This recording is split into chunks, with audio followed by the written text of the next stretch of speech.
So Reckless, when he was young, after 1 year with Fnatic, upped and left them, implied he would stay. Then, obviously, at the end of 2020, he left and joined G2 as a free agent. But remember the story that Carlos told on the Crackdown?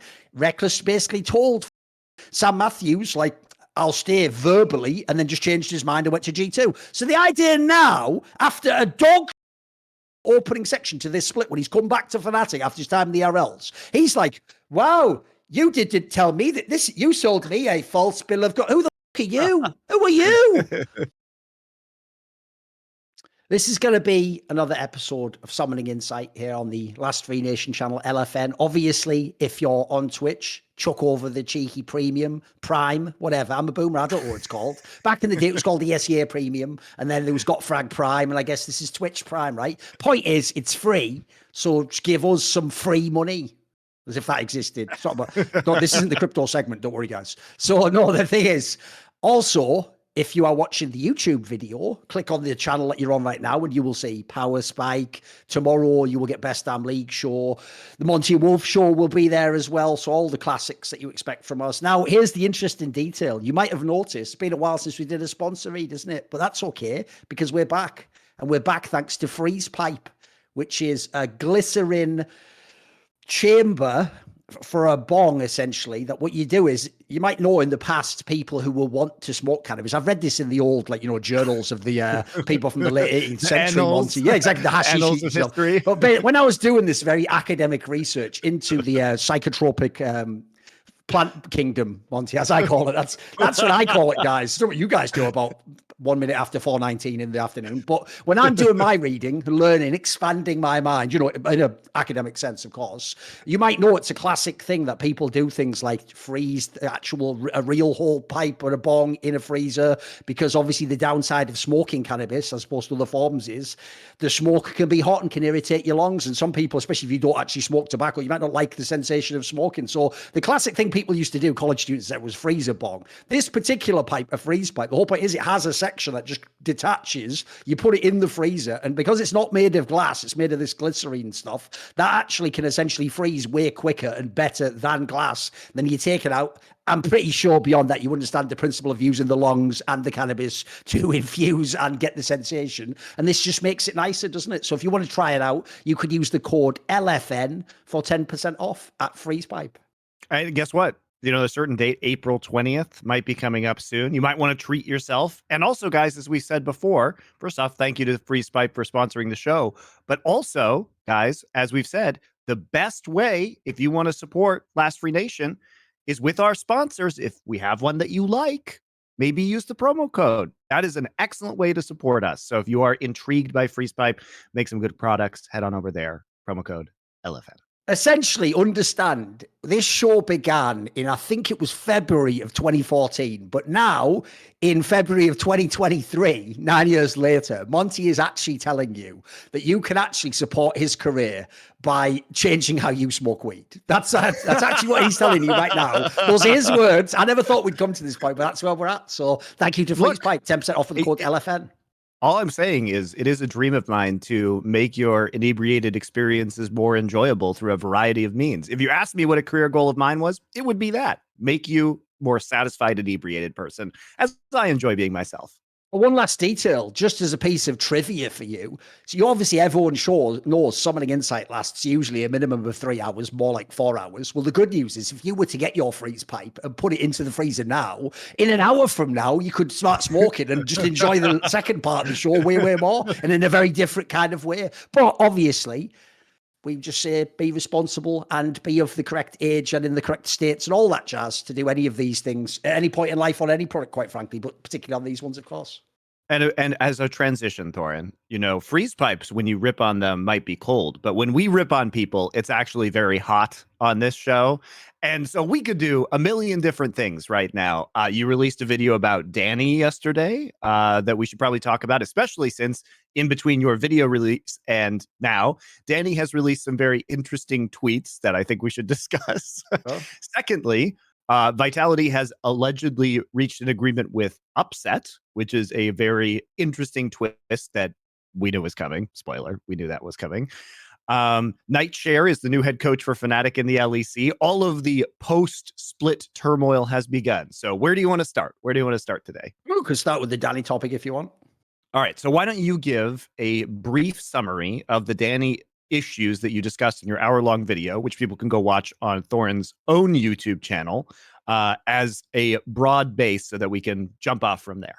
I mean, actually, to tie it into the freeze pipe thing, the whole reason I did this particular story is because it had essentially become a cold case. Like, this was a story that no one was ever going to get to know any more information about. Like, people might know, obviously we can't say who because it's up to them to reveal this information, but someone very legit is working on a story about this.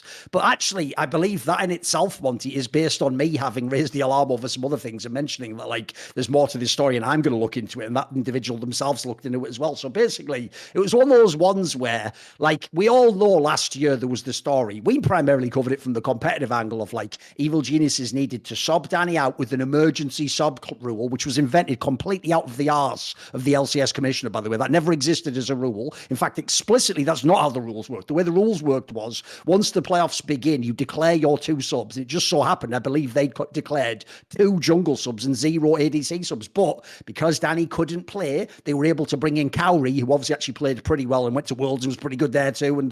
And so part of the angle, if you remember, me and Monty took was, one, already it feels a bit off if you can essentially get like a better player because your player subbed out, and then it's because you invoked a sub rule. So already there was something going on there that I felt uncomfortable at, because I hate it when people violate rules, especially like actual rule set stuff like that. Like, if you don't know that the standard way you change a rule like that is for the next season. You can't change it now. You can't just go, well, I don't like how it is now, so just redo the whole thing. What you do is you go, right, we understand it should exist, so the next season you put it into anyway. That obviously already raised some alarm bells of, like, why is this player stepping out now? Like, I made this point in the video, people missed this. Remember, at that point in his time after beating Team Liquid, he has A, qualified to the World Championship. He's never played in a World Championship, guys.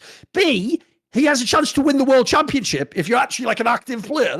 Yes, a very low chance, but you have a chance. And then C, you have a chance to defend your title. He was already the reigning champion of the LCS. So that already, even if this was any other player, you'd be asking all sorts of questions. Not only did we get almost no information, but then as people, you can imagine, started to depart the org and changes happened during the season and all the info got out there, I just started to hit some quite alarming stuff, basically, which I outlined in this video. Like, the overview would be things like, it was implied to me, like, they maybe knew within EG long before this match against Team Liquid that he, someone who couldn't play, maybe didn't want to play anymore, maybe already was thinking of retiring, quitting, no longer being capable. Quite frankly, it was implied even physically of playing anymore. Like, maybe the stress and the whole situation Danny had been in, you have to get into the video to find out why. I allude to it. Basically, he's just got a different, it seems to me like his brain works a different way to other people. I'd just say it that way, to soft sell it.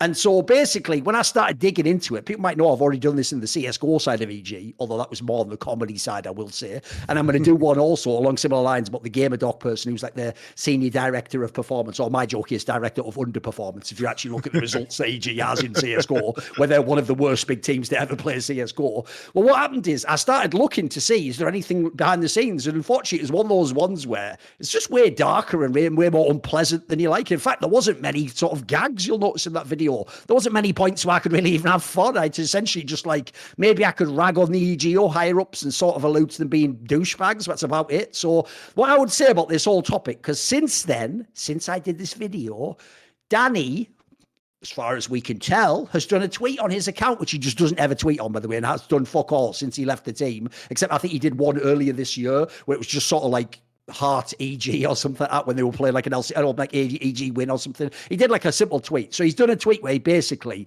I will say this, you'll notice he never mentions me by name, Monty. He never mentions any allegations by name, but he says essentially that, like, it's all his fault that he just couldn't handle being a pro. Go on then. I'll read the tweet. Hello, all. I see there has been quite a lot of news out there, and I want to tell you that it is completely on me, and accusations towards EG aren't true. The truth is that the pressure of being an esports pro has overwhelmed me to my breaking point, and EG supported me all the way. I love the LoL community deeply, and my wish is that I can offer my fans a unique look into esports with a relaxed view of the space. With that in mind, I am happy to announce myself as an official member of EG's Creator Collective. I'll be creating content full-time on Twitch. I sincerely hope you'll stay along for the ride. Thanks to EG for giving me the platform and space to continue enjoying my love of all things gaming. And to all of you that have been so patient, thank you. More details soon.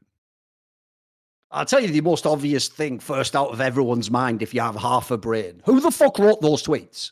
Who wrote those tweets, Monty? Because I'm telling you right up right now, have you ever read this guy's tweets? Have you ever seen how he talks? Do you think a young player speaks that way? This is how bad marketing people are. You think you're so slick. You even wrote it the way you would in a PR statement. You fucking imbecile. You should have had the person write it in their own words in a way that made sense. Like, that sounds like what a corporate drone would think a normal human would write a thing like. This is like one of those chat GPT things, Monty, where they go, write a story as if you were an unhinged AI that could go. It's like, mate, even the tone's so off in this. So, what is this? And there's some really important things to realize here, which is that Danny's contract actually extends through the end of next year. Also, as far as I know, everyone in EG is NDA'd up the arse, mate. It's one of those orgs that like super has everything locked down. I told you at the end of the video, people are really scared because they're mad litigious. So here's the thing, guys. A lot of these orgs have non-disparagement clauses. So they can actually take legal action against you if after you leave the company or while you're with the company, you say bad things about them. Even if it's true, potentially, right, Monty? That's the way it works in America, right? Even if it's actually true what you say, it could potentially actually still invoke this clause, yeah. Yeah. So people are probably concerned about that. Secondly, Danny's contract goes through the end of next year. So it's a long contract. Now, we don't know if part of that contract has been terminated because he's no longer actively playing with the team. He may have opted out of that deal. We don't really have any information about the current status of that. I somehow doubt that EG is paying him the full amount that he would be paid as a professional player. But at the same time, they might be paying him part of his contract, picking up his benefits like his health insurance or other such factors, right? This is what was implied to me. That's the whole reason, like, essentially this is being done to allow him to get this healthcare, etc. Which, remember, I maybe didn't hit that point hard enough in the video, Monty, because obviously Europeans are going to miss the point. If you're in America, the whole scam is you almost have to work for companies so that they pay half or part of your healthcare, because otherwise, if you're an individual person, like self-employed person like me, that's what wrecks you, is having to pay it all yourself. So that's why within esports, a month. That's why within esports, it's very significant that a lot of the talent, like the LCS people, become freelancers, because when they're freelancers, they pay for all that. Whereas when you're a player, these LCS orgs, like the top ones, do offer this healthcare, which is a big deal in America. I maybe didn't hit that hard enough on the video, mate. Yeah. So I think with Danny, like, there may be ulterior motives. Also, it's very suspicious that the timing of this comes out right after your video comes out, Thorin. It's weird that they couldn't announce this, or he couldn't start streaming at any other point in time. Think how silly I would look any time before yesterday, Monty. If that tweet comes out, I look like a fool the second the video comes out. Don't I? I just look like an idiot. But magically, it comes out on the day the video came out. Weird how that works. And looks mad pre-written. Mad pre-written. I've got a couple of other things quickly to say on this, though, which go like this. One, this is why, by the way, my approach to journalism, I think, has been bought out as the most efficacious of them all, which is I know plenty of people, Monty, who have all sorts of movie reasons for being a journalist. Like, they did it because, you know, they were picked on when they were a kid, so they want to be the person who sets the world right, and they do the right thing, and they stand up for the little guy. Or maybe they do it for a specific person. Like in this case, if you knew Danny and you knew some of his problems, maybe you think, right, he can't get revenge on EG, so I'll do it. No. Those are terrible reasons to do it, because those reasons, you'll notice, are all conditional and they are fleeting. They can change. Like, for example, what if in that analogy, you start looking into the topic, but then you find out it's not what the person wants the information to be? What would you do? So this is the only reason you do a story like that. I would explain it like this. If you are going to seek truth, you only do it for truth's sake. The idea is you are committed. Whatever you find, that's actually, by the way, the actual definition of objectivity, if people don't know. The idea is no matter what your biases are, when you find the info, you just accept that that must be correct, whether you like it or not. So if you're going to seek truth, do it for truth's sake. Don't do it for your sake or anyone else's, or you go down all these digressions. I'm happy in this case, because here's the key thing people won't understand. This isn't about Danny. This is about everyone who's going to be the next Danny. And when you get that distinction, you'll know why. Even if Danny had written that whole thing and believed it, I don't care. It is actually irrelevant to this case. The question is, what did the EG management do? Is what I say accurate? And if so, what does that imply about the system and the structure they have in their org, and what might happen to the next Danny or Jojo? And by the way, it's even more relevant to EG, because if anything, they're going to use the success of Danny and Jojo winning those championships. It's probably to try and bring more NA pipeline talent through. So I would just say on that particular angle, like, I think it's more relevant for the future than it is for his case, because we can't really fix his case. It's been and done, isn't it? Right. And also, just so you guys know, there is a very large sentiment against EG management within the industry. There are lots of people who have left this org or are still working at this org that absolutely detest this management. They have a terrible reputation within the esports industry behind the scenes now. Really. By the way, if people don't know, just to give you a contrast that you won't know in League of Legends, in CSGO, we had a mad one the other week where Naf, who plays for obviously Team Liquid most famously, there was rumors that he was going to go to Evil Genius something like a year and a half ago or something. And basically what happened was he says that like behind the scenes, I've heard the management just sort of fucked him around for a while, claiming, they had the money and they would give them money. And at the end, they sort of like tried to like bump the cash down or didn't want to do the deal. And he just sort of got screwed over and he just stayed in Team Liquid, right? He himself did an interview where he said it was some of the worst management he'd ever experienced. Now, the reason why that's significant is he's one of the most quiet guys in the whole scene. He doesn't make drama. He doesn't make statements about people. Like, if someone like that comes out and just goes, remember, he even plays in NA, dude, where there's only two giant orgs. They're called Team Liquid and Evil Geniuses. Like, there is no upside to someone like that saying EG management is bad, except if his experience was so bad and he is so annoyed that that's the one upside is at least I'm going to fucking call these guys out. So when people like that start calling you out, guys, like if you don't get the equivalent analogy, that would be like if someone like, I'm trying to think of an example. All right, Adrian, remember the old support Adrian who played for Immortals, who was like a mega chill, laid back guy. If he came out and just said, this guy's a piece of shit, you'd be like, what happened to this guy? You know what I mean? Because like that, it's not a guy who's flaming anyone, so I'd just say, yeah, the sentiment across most games, by the way, is like that. If I even alluded to this in my video, but maybe people who only know League won't have picked up on this. One of the things people are upset within even the org, Monty, is Evil Geniuses beyond about like 2011 has been carried by the Dota 2 division the whole fucking time. In fact, there's even a story that I forget if this was ever made public, but when they brought the company back, there's a piece of trivia you might know about. Because Alex Garfield himself had like sold the company to Twitch, if you remember, at the time, the other teams were even mad that EG was allowed to sign players and expand. So I think at the time, the ruling even was you have to stay with the number of games you have now, which is why they did like that semi-scoffed league team, but they didn't expand to many more games. It was mainly Dota and StarCraft that carried the team. So if people don't know, even the way that team was let go, this mega legendary core, was in like a mad disrespectful way where even people in Dota are like, right, fuck EG. So it's like, you guys don't know it in League because sadly Richard Lewis's report isn't in this game, but across the industry, the joke is like you could count on one hand people who'll say that EG's good. Never mind people who don't like him, just go the other way, it's quicker. Who actually likes him? I can find barely anyone, mate.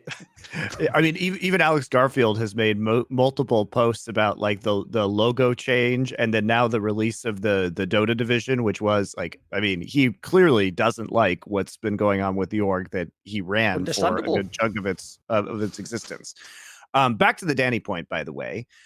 I think what's interesting to me is like from the Reddit comments that unfortunately have penetrated my mind. What I think is fascinating is that people can't actually believe that these two things could be true together. First off, that Thorin's video and what will be future reporting, guys. This ain't done, by the way. This ain't done. Future reporting about what happened to Danny can be true. And also that currently EG might feel regretful and have changed their approach to how they deal with Danny, which may be currently making him happier than he was previously. Those things can both be true, guys. They can both be true. Maybe they realize they fucked up and are trying to do things in order to make it better for Danny at the current time, such as making him a content creator. Now, about Danny's content creation, because I think we have to probe into whether this feels legit or not, or whether this feels like it is an apology for things that happened in the past. So Danny says he's going to be a full-time streamer and content creator, right? I looked up Danny's Twitch stats. Since the start of 2021, Danny has streamed 85 hours in total. 2 years, 85 hours. 2 years and almost 3 months. Now that it's basically the end of February when we're recording this, start of March when this episode is released. Now, why would you spend a bunch of money as an org on a full-time streamer who has virtually no recent streaming data? How do you sell that? How do you make money off of that? That doesn't seem like a good business move to me. unless you have And some sort surely, of, like, obviously, I haven't seen his stream, Monty, but I'm doubting it's the most engaging stream with some really crazy person. He's not Tarek, like, let's be real. Like, so I don't, like, that's the part that doesn't even, that's the part that beggars belief, isn't it, Monty? Even the way this deal's pitched sounds just like, sorry, can we give you some money, essentially? like, I don't know what other way from a business perspective you Yes. could interpret this announcement after I looked at the stream numbers. Remember the Because- detail I mentioned in that video? That was a key detail. I only found out late in the game when I was doing this video, that if you actually know the history of the company behind EG that acquired it, called Peak Six, which is literally, guys, a ruthless arbitrage company in the fintech space. Like, not in any way some happy-go-lucky cool people. It's not even people like the FlyQuest fuckers pretending to be all sustainability. Like, these are just evil, ruthless fucking money lenders, as it were, like on some straight biblical shit, right? As I pointed out in that video, the rep behind the scenes, and another reason people are scared of this org, is they ruthlessly abuse legal loopholes, allegedly, to fire people, to not have to let them get employment or severance. Why would that group of people, out of the kindness of their heart, Monty, go, you know what? Even though this player, by our ruthless metrics, actually cost us a chance to win a championship and go to Worlds, even though he did that, let's just pay him off with all these extra ways to just give him back. They wouldn't. A company like that, if you don't know, never gives a fucking dollar they don't have to. So it's actually, like Monty's saying, it's actually really disturbing in a sort of a dark way that now suddenly, and I'll tie this in as well, Monty. Why now? Why wasn't this any time in the off-season, Monty? They Also, had why months is before there I no even date? said public. Remember, months before I said I was going to look into this date. Why not just do this, by the way, at the end of the off-season when you get, here's what you could have done if this was real, Monty. You announced the new team, like, you know what, we've signed someday in FBI, but don't worry, we're taking care of Danny. We've announced him. He's our new top creator on this EG platform. Here's him and his family saying there was no problems. That's all wrapped up, neatly done. Now, listen, certain legit journalists out there might still do a report on here, might reveal it all, but that'd be a pretty neat way to wrap it all up. There's no way an org does it this way, guys. This is the example of people scrambling, like people doing phone calls last night, like, yo, quick, better do this, like, offer that, like, get that sorted now, get that other thing out tomorrow. Like that, people don't know. My ultimate revenge on EG is this. For the sake of them fucking me over on one talk show appearance, they've had 2 days like this where someone's like, oh, bloody hell, you're not going to believe this, he's done it again. Like, start getting the other division up. Like, yeah, and that's what I wanted. That is exactly what I wanted to happen, mate. It's also that no streamer announcement in existence has ever not had at least a photo, like a video, some media resource attached to it. When the fuck have you seen an org announce a streamer through that streamer's account with no content? You are a guy who makes content. The whole purpose of the announcement is to drive people to go watch this person's content. There is nothing about this announcement that makes me want to watch Danny's content. Because first off, he hasn't made content in the last 2+ years, basically, right? Again, 85 hours total streaming since the start of 2021. And secondly, I don't know what he can do because we've never seen anything. So why would they do it now? And why would they announce it in this way, in a way that no one has ever announced a streamer joining an organization before? And also a streamer who literally doesn't stream. And also no timeline, by the way. It doesn't say, I'm going to start streaming at X date. Probably, guys, because Danny still may not be doing his best, and that's really unfortunate if that's true. But at the same time, do we think he's ever going to stream? Like, is he ever actually going to do this thing that EG says he's going to do? I somehow doubt it. But it's something to watch, right? Because I feel like we're going to see through. I mean, this for the effect, they don't quick. need to, like you say. Like, the effect is what's happening today, Monty. It's the denial of the plausibility of what I've claimed, basically. So, as you say, they don't even need to carry this out. He doesn't need to ever even stream once. In a week from now, enough people will have forgotten the story. Some people will even incorrectly remember, like, wasn't Thorin wrong about, like you always have those morons that come up. There'll always be that guy. Don't worry about that. So, I agree. I'd be surprised if this ever happens, mate. Well, it's also Thorin. He doesn't even tweet a link to his stream. This is the worst stream announcement in the history of stream announcements. Or content creator partnerships. It is so unbelievably scuffed, and it just goes to show that they had no plan of announcing this probably ever, I would guess. I don't think he's really going to be a content creator because I'm cynical. Maybe I'm wrong, but usually you have something that's prepared in the pipeline as an organization for these moments, and announcing that you're going to be a full-time content creator without even telling people where you can find your content. It's a little suspicious. It's just a little suspicious. So I don't know. I think this whole thing, obviously there's going to be, as we've implied, more information coming out about this beyond Thorin's video. So this shit ain't done yet. And yeah, might have some four horsemening on this topic once the whole universe of information comes out, guys. So you guys can look forward to that.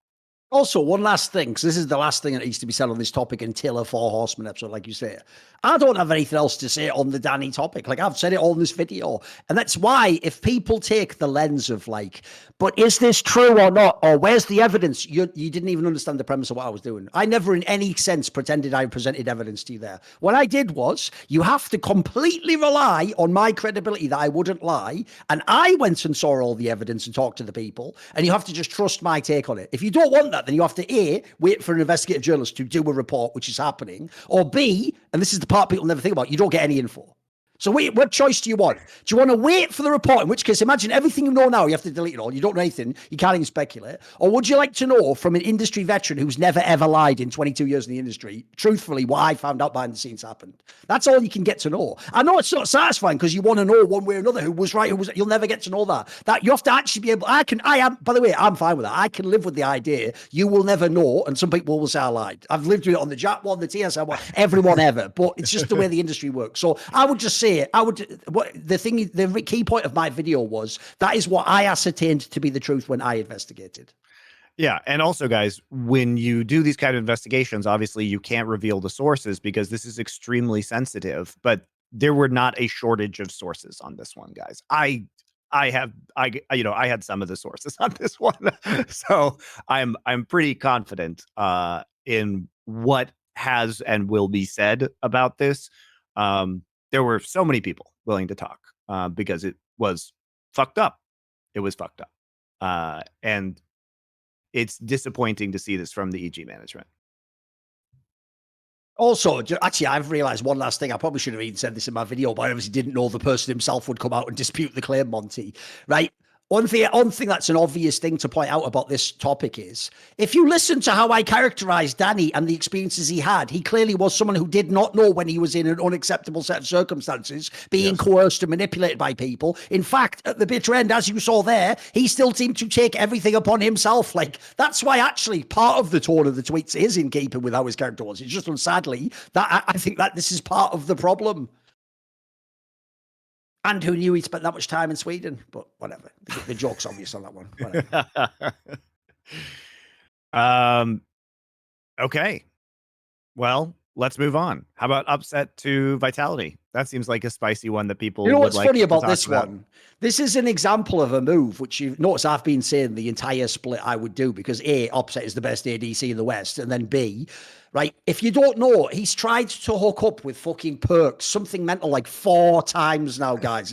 It just kept not happening, or the deal went the other way, and one of them, Perks himself took the AD spot, etc. Right? There's a bunch of times it's going to happen. So that's one of the I thought there was 2 reasons it should happen. One, Upset's just amazing, and B, him and Perks just seem like exactly the sort of people you want to pair together, because Upset is the super driven guy who wants to be a winner and is really good individually, and Perks is the winner who wants the serious teammate that he can go along with to the top, and like you can rely on that guy. They're not a flake. They're not someone who does, just plays for fun or is just good and doesn't have a killer instinct. So to me, it's just a perfect blend of the two. I get why some people think, for example, like maybe they won't be able to weak side bot lane now. Maybe Upset maybe Upset is demanding all these things. I don't worry about that, mate, because if the key thing with him is he follows what I call like the forgiven rule, which is if you're actually good enough, you are allowed to demand the resources. If you actually will carry the game, it's not only appropriate you demand them, it's sometimes necessary you demand the resources. Like, I won't say who, but I've got an interview coming out soon with an ADC player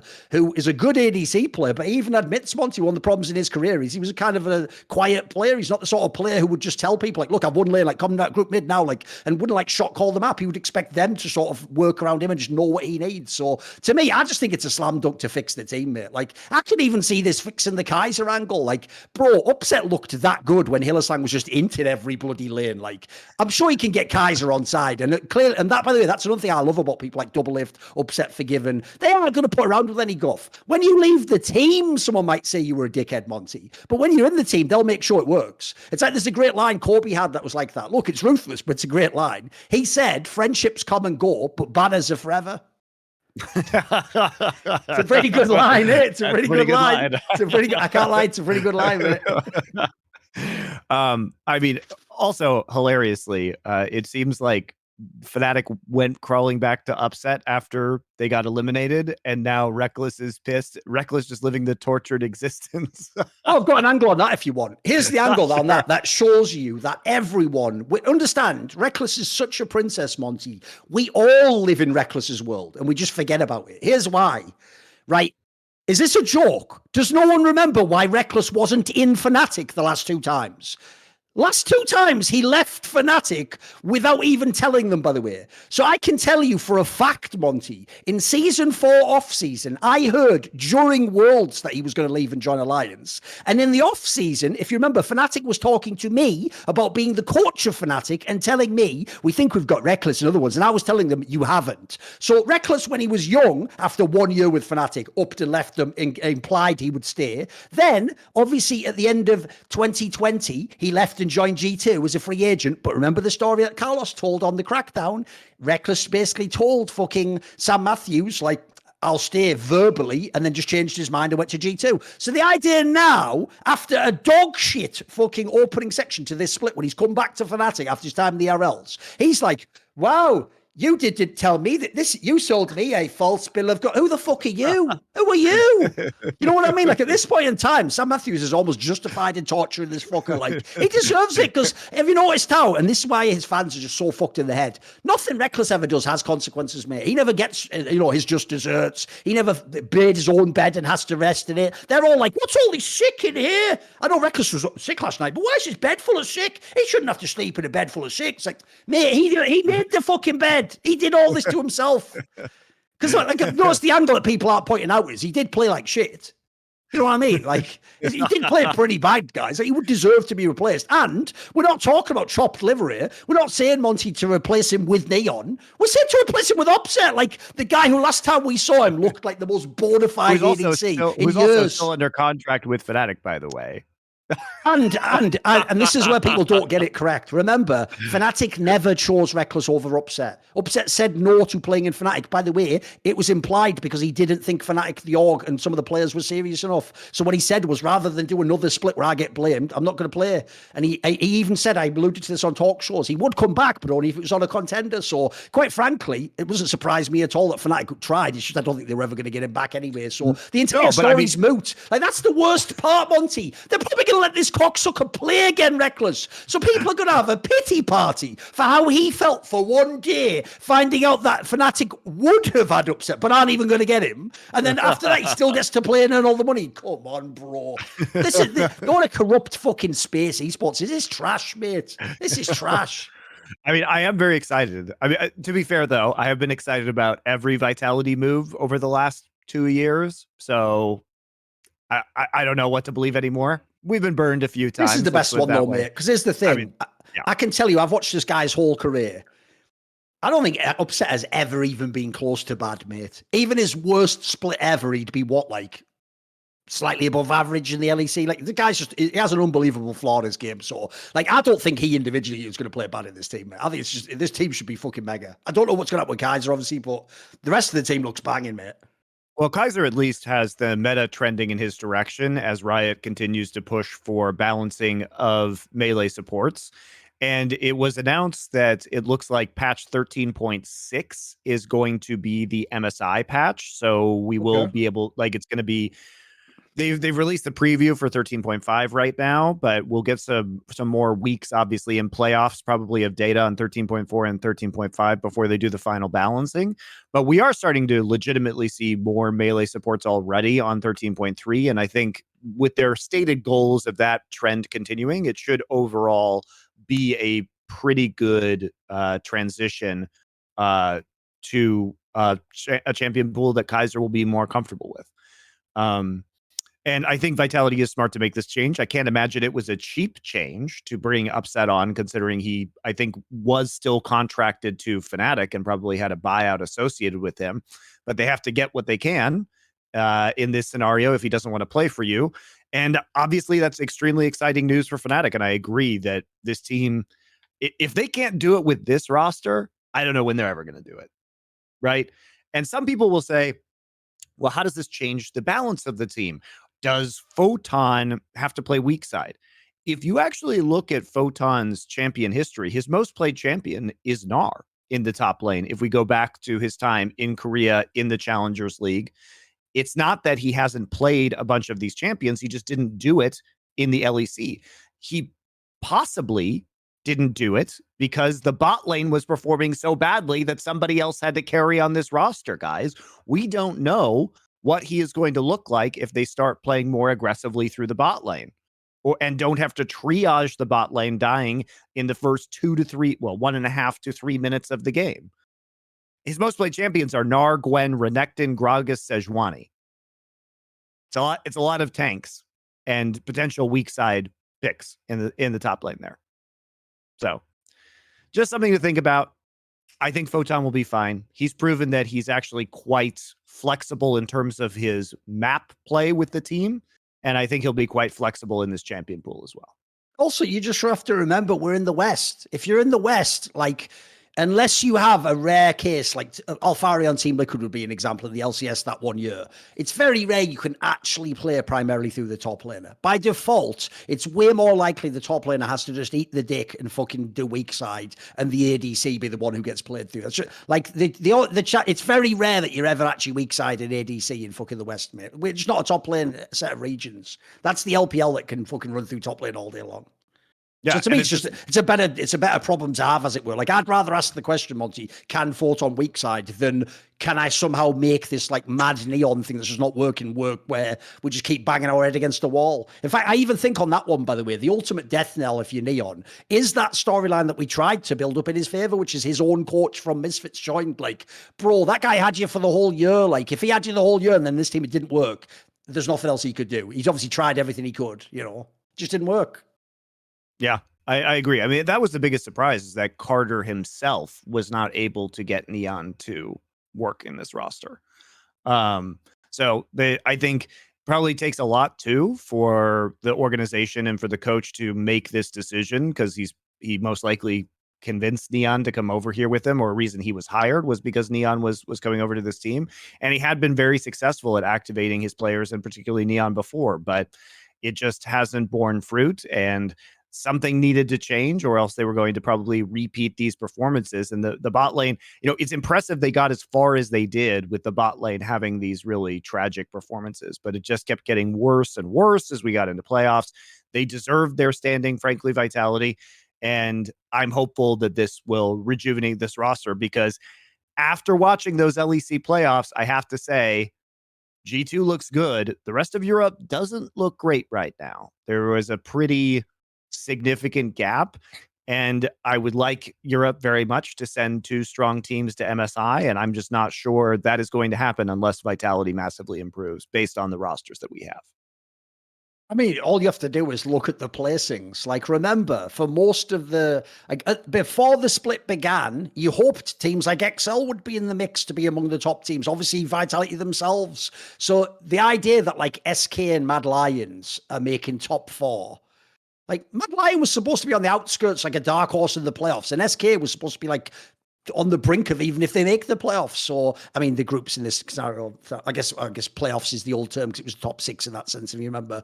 So I think that's the real problem you have in Europe. You simultaneously had a couple of big teams do badly, like XL, Fnatic, and Vitality are all supposed to be way better than these placings. And then you just ended up with teams where it's like, if SK and Mad Lions had been the 5th and 6th best teams, this would be an amazing region. It's just that if they're the top 4 teams, yeah, it's a bit of a scuffed region. Yeah, and I think also, while Mad Lions certainly, I think, was a pleasant surprise given the offseason drama and them picking up a relative unknown top laner in Chasy and having him perform super well. Mad Lions still has some pretty critical flaws that we saw cropping up within their series that they played this last weekend. I think that they did a lot. They've done a lot with some of their picks. I really like them transitioning over to the mid Gragas that Faker debuted earlier that same week. I'm sure Mad Lions probably was practicing it a bit before that.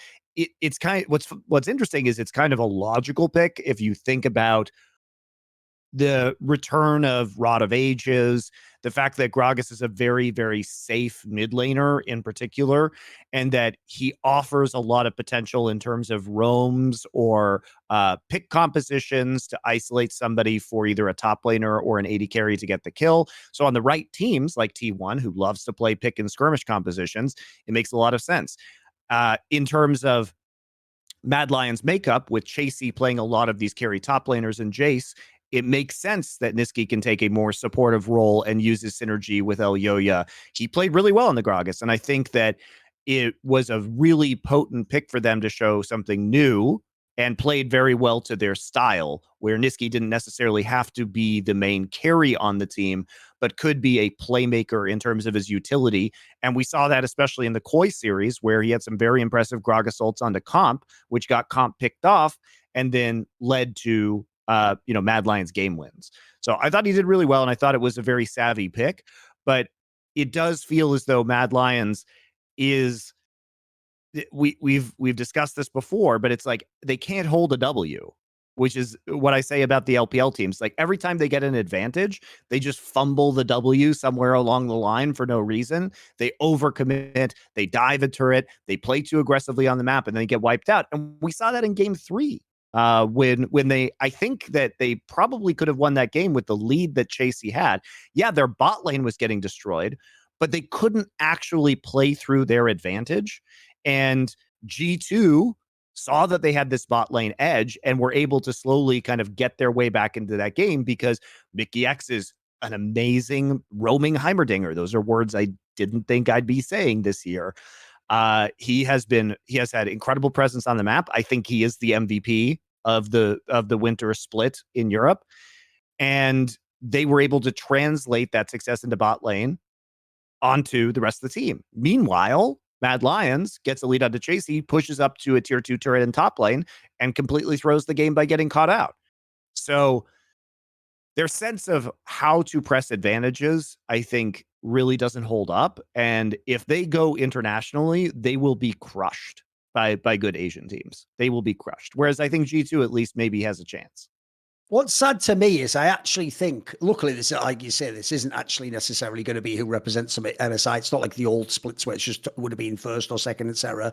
The reason why is I actually agree. Of all the top 4 teams, I actually think Mad is the worst one you could send international Monte. Like, look, even in these playoffs, like, dude, SK had them. They were right there. Like, SK almost had them, and at least SK has, like, the fucking exekick factor. It looks like it's just a super fucking rookie. Like, if a guy's just killing it in the game, that would be interesting to see.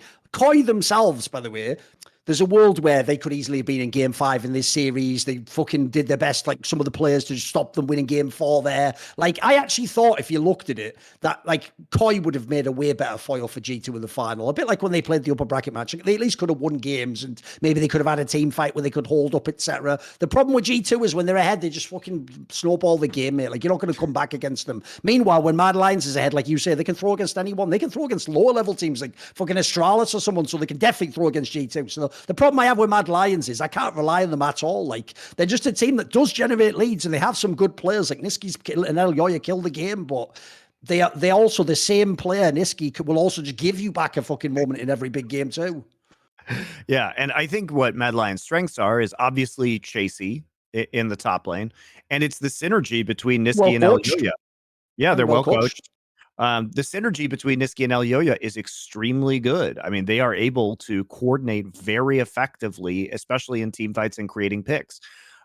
What's weird is, I mean, there are obviously always going to be Hylissang moments within these games. It's that their bot lane feels really disconnected from their top side of the map.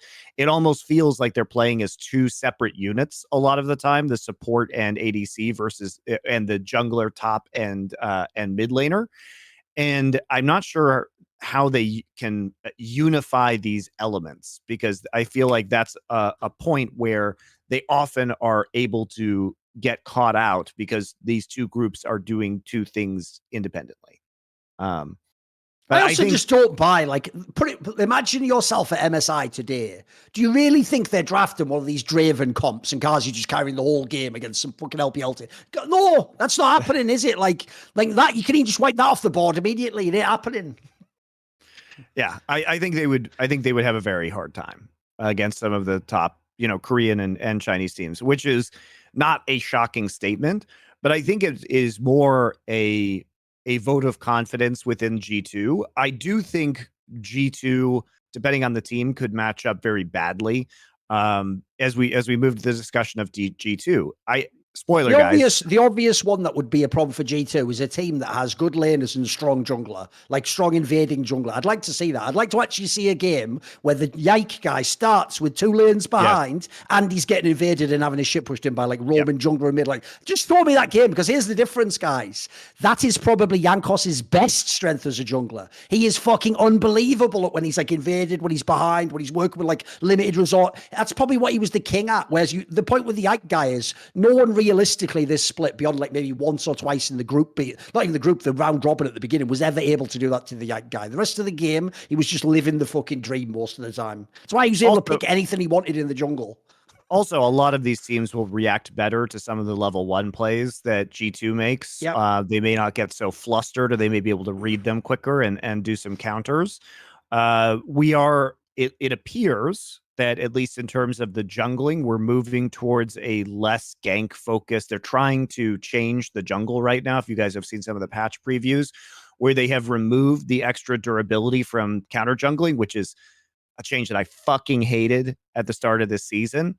And they're also trying to increase gold on camps, and in an attempt to stop kind of the early spam ganking that's been going on in the jungle recently, and also increase viability of counter jungling and counter pathing. Jungle has not been the most complicated role this split, because counter jungling has objectively been worse, and proper pathing and farming junglers have not really been a big part of the meta. So I wonder how that's going to affect Yike as well, because if we return to the way, it's not going to be quite as lucrative to farm jungle as it was last year. They've only reverted about 50% of the gold, it seems, back into the jungle. But if we start to see more advanced pathing, then a rookie player might struggle a bit more. And especially a rookie player being an unknown quantity at an international event too is a big concern. But honestly, Thorin, my biggest concern is actually Broken Blade. He didn't look great. He just hasn't done it internationally yet, has he? Remember, also, people forget he was on that TSM 06 as well. Like, generally, like, it just hasn't been it at the international tournaments. He's been underwhelming. By the way, there was some info I saw that I don't know if you noticed this, because I think it was on Best Damn League Show, where we had, I think it was Grabs who talked about this, or maybe it was Peter Dunn. I think it was Peter Dunn, actually. He said that this G2, is the best scrim team in Europe ever. And then if you saw Remain, after they won the finals, did a picture where he showed on the board that not only were they wrecking everyone in scrims with like 75% win rate or something, but they were wrecking them so much that almost every team in the league was starting to cancel scrims against them. So now they started tracking people cancelling. That's what the whiteboard was showing you, how many times people had cancelled. Right. And the joke was some of the bad teams were just cancelling every time, because essentially the premise was that means G2 was so far ahead in scrims that teams were feeling like this is actually a waste of our time to scrim, and we're not even sort of getting anything out the game. Like, that's pretty big, because if people don't know, past G2 teams, people always said like people like Caps and stuff fuck around or Mickey X into the thing. But so like, it's actually, it just implies this team all around is just a juggernaut. Maybe they are just unbeatable. Yeah, I think, but the problem is I think they have been unbeatable. I mean, they looked unbeatable in the LEC in terms of their playoff run, comfortable playing from ahead, dominant when playing from ahead, comfortable playing from behind, able to find those win conditions and exploit their opponents. But I get worried because I don't think they've played against the super good teams in the world, obviously. And you can only get so good unless you have proper practice partners who are punishing your mistakes. And I think when we see things like Broken Blade's laning performance versus Chasy in this series, Chasy is good, but Chasy isn't Zeus good, guys. He's not 369 good. And these are the players that he is likely to encounter at MSI. And those teams are very, very capable of playing through bot lane and completely smashing you through top lane. If you guys watch Zeus's performance in his 2 best of 3s this past week, Zeus probably had his best week of the split this last week. It was fucking disgusting how good he was. And I just don't think that G2 is going to be able to overcome that. Now, spoilers, guys, My power rankings for this week, which we're releasing, do have G2 at 9th place. I am not saying, G2 fans, that this is not a very good team. I do believe they are a very good team. They have real strengths. They have a ton of weird flex picks that can surprise opponents. Where's the Gragas going, right? Where's the Kled going? These are all, where's the Karma going at times, right? These are all very good picks for them. That they can use to their advantage. They are very well coached by Dylan Falco, and they have huge champion pools, right? Their bot lane looks really good. They play unexpected things in the bot lane. They play Jarvan support. They all in you. We know Hansama is a great lane dominant player. They play the Draven super well. So they can actually put a lot of kill pressure in bot and play through bot. Caps, when he's on form, is an absolute world-class player. We are now at the phase. Looks like he has an infinite champion pool now as well. He just plays anything now, mate. He does whatever he wants. It is not an insult to G2 to start having the conversation about how do they do against the best teams in the world. That is not an insult to G2 when we say they may come up short, because the fact that we're able to have these conversations is actually the best sign, G2 fans. It is the best sign for you, because we're not just saying that they might automatically get rolled. We have to actually discuss it with a little more nuance, and they are so far ahead of the rest of Europe that their only real competition is now in Asia. And that's a good thing. And it's not even like a lot of the mid-table teams I think they can beat. I think they can beat a lot of the mid-table, Chinese and Korean teams. Unfortunately, when they go to MSI, they're only going to encounter the two top teams from those regions, right? And they may not be good enough to deal with that. Well, here's the big problem. Upset, but if we want to segue a little bit to like contrasting them directly with the Asian teams, the most obvious reason they are in trouble goes like this, Monty. Right. So there's going to be 2 LPL teams and 2 LCK teams. Right. Here's how it will go when the LPL teams come, guys. They have the monster laners and junglers. Like, they have the craziest talent in the world. So pick whoever you think the best players are on G2. Do you like Hansama? He's nothing compared to Ruler, mate. Do you like you love Caps, don't you? He's mega, and he's not rookie or night. I'll tell you that right now. So there's those players. So already your leads are gone. Those laning leads are gone. That's gone. Then if we go to LCK, the 2 LCK teams probably have the best macro in the entire world right now. If there's any team was built to beat the G2 snowball, it's going to be those LCK teams. They also, by the way, have some very good individual laners, but they're just the best macro. T1 there's just probably the best team, full stop. But GenG, if you haven't watched them, have way better macro than you're expecting. It's way better than last year's team, I even think. They're way less formulaic. So to me, they're still going to be a big underdog against these teams. They just are. Yeah, it's just rough. But do I think they could take games? Do I think potentially they could, on a very good day for them and a very bad day, take a series? I've seen JDG play pretty badly, even though they have a lot of potential. I don't think they're going to do that at an international event when all the players are highly motivated. There's a lot of games in the LPL that just don't fucking matter, and so teams are not going to be super motivated. We've seen GenG collapse internationally. I've seen that. So I know GenG can have a bad international tournament and not do well. And if G2's in top form, that's certainly on the table. Could they beat teams that they will never play? That's the problem. They're never going. Unfortunately, we're never going to get to see them play Live Sandbox. We're never going to get to see them play Weibo. We never get to see them play Dplus, probably, if these teams don't go to MSI. And these are, I believe, more winnable matches for G2. Maybe at Worlds, we will get something like that.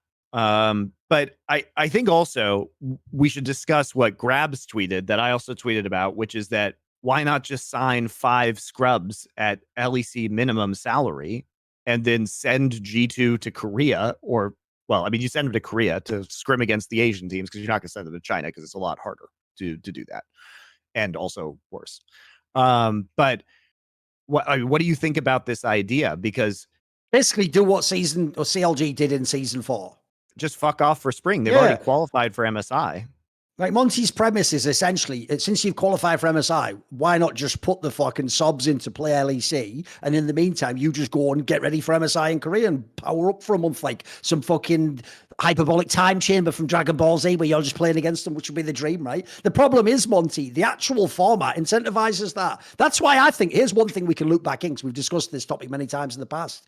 The silliest part of the new LEC format is that, like, you never actually get what you ask for with Riot. It's like trying to do a fucking pact with a demon, Monty. You have to be super particular about the exact wordage of what you're asking for, and be certain that you're actually wanting that, because obviously the joke is, like, you say, like, I want to have, like, legs like when I was young, and then they give you, like, legs of a 3-year-old kid, and you're like, what the fuck? Like, well, you better be careful now. You did a deal. So, like, what Riot gives you is, we ask them, like, can we have, like, more tournaments? Yeah, sure. But then what I'll do is I'll give you a tournament, but it's not allowed to be a real tournament with a crowd in a stadium. Like, but whoa, why not? Why can't I have that? Well, you never asked for that. You just asked for more tournaments. I gave you more tournaments. So similarly, then you say to them, well, obviously I don't want it to be we're only some accounts for Worlds. So, like, yeah, that's right. Yeah, but you also didn't want only the first split to count. So what I'll do is I'll make some splits not count. Like, why would you do that? But they do. So in this way, you actually, as you say, there's no incentive for G2 to actually play in this split. They're already definitely in the summer one, which is the big important one. Like, what's the point? Like, they've actually sort of ruined the prestige of the league, mate. It is a bet, because you do get points to qualify for Worlds by participating in spring. But if you win winter and you do very well, place top 2 in summer, then you will probably have enough world qualification. Yeah, you know this. The way a team thinks in modern league isn't like that, though. Me and you can think like that because we'll look at the whole calendar. The way they would think goes like this, Monty. If we're not actually good enough to win in summer, we're never going to win Worlds anyway, so who gives a shit? That's what they would say. You know what I mean? Yeah. And I think that the situation is quite interesting, because you do have to balance the financial incentives of the team as well. Obviously, the sponsors for G2 pay for them to be visible. But I do think that there is a way to actually get more visibility, weirdly, by doing this, because the docu-series that you would create out of G2 being in Korea and boot camping might be actually more valuable than just seeing some logos on a broadcast, because you could do better sponsor integration. And frankly, who among us would not watch that docu-series of G2 fucking off at like, it would be very interesting to see how they were doing and what was going on over the course of the spring split while they were off, in the hyperbolic time chamber in Korea trying to get better in order for MSI. The anticipation would be huge. You'd also have to do well at MSI, which again might be challenging considering that there are now 2 teams for both Korea and China are going, and the competition does look really tough, like really tough. I don't think even if G2 does this, that it means that they would really have a shot at winning MSI, but they might be able to make semis. That's like a possibility, I guess. 2 things. One, let's be real. In case you're a fan out there wondering by how Monty phrased that, there's no universe they're actually doing this, by the way. Like, it's actually mad that CLG even tried that all those years ago, because it had so many potential chances to look silly like it did, and then for people to fucking meme on you. And then secondly, also, by the way, I think much like the CLG case, and even more so, Riot would do everything they could to fuck this move up and sabotage it and stop it happening. I imagine that Riot changed the rules after we did it, because what happened when CLG did it was I realized that the rules couldn't punish me for making this decision. And they were incredibly angry about it. But they wrote the stupid rules, so that's on them. And I would imagine that they changed the rules, and especially with franchising, to try and make sure this wouldn't happen. But here's the thing, guys. It's not going to happen. It would be very interesting. But here's the broader point. The fact that we are having this conversation is just proof that people don't want a regional system. What they want is for G2 to actually have real competition with a very good team against the best teams in the world, which would allow them to improve and maybe eventually compete for a title. This is what happens when you have a truly blended circuit, right? It happens in CSGO. It happened in Overwatch. We know when you put all the best players into one pool that the talent tends to even out, because the practice environments tend to be much better and much more competitive.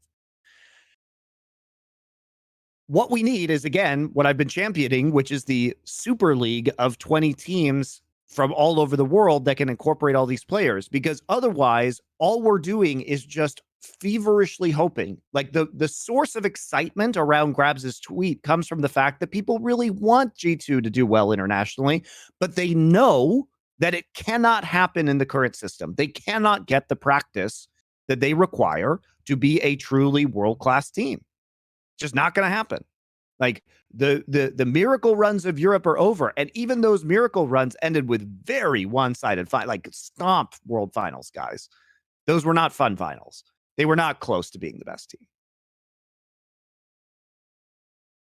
The other thing I would also say as well is like, the reason why Grabs knows that you need to do this approach where you have like actual proper like ramp up time is, remember, he was the coach of the greatest European team probably ever, the G2 2019, 2020 super team. And remember, everyone forgets this story because for the year, it's true, the only best of 5 they lost was the World's finals, and they were going to be the team. I mean, they were the team of the year. I don't give a fuck what the Esports Awards is. They lost 1 BO5 the whole year. They won MSI. Shut the fuck up. Like they were the team of the year, but obviously they didn't complete like the full fucking Grand Slam, right? What people forget is G2 themselves, if you ever talk to them, they said like, dude, we should have even been done before that World's ended. Like they said, there's a true story. They lost something like 21 out of 22 games against Damwon before they played them in the quarters. Against SKT, they've been getting their ass handed to them. And then on the other side of the bracket, they already knew FPX mauls us every time we play them in scrims. So even the greatest team of all time went to what was their best Worlds ever and had a terrible time in the scrim sessions and didn't have enough time to get it together. It's just,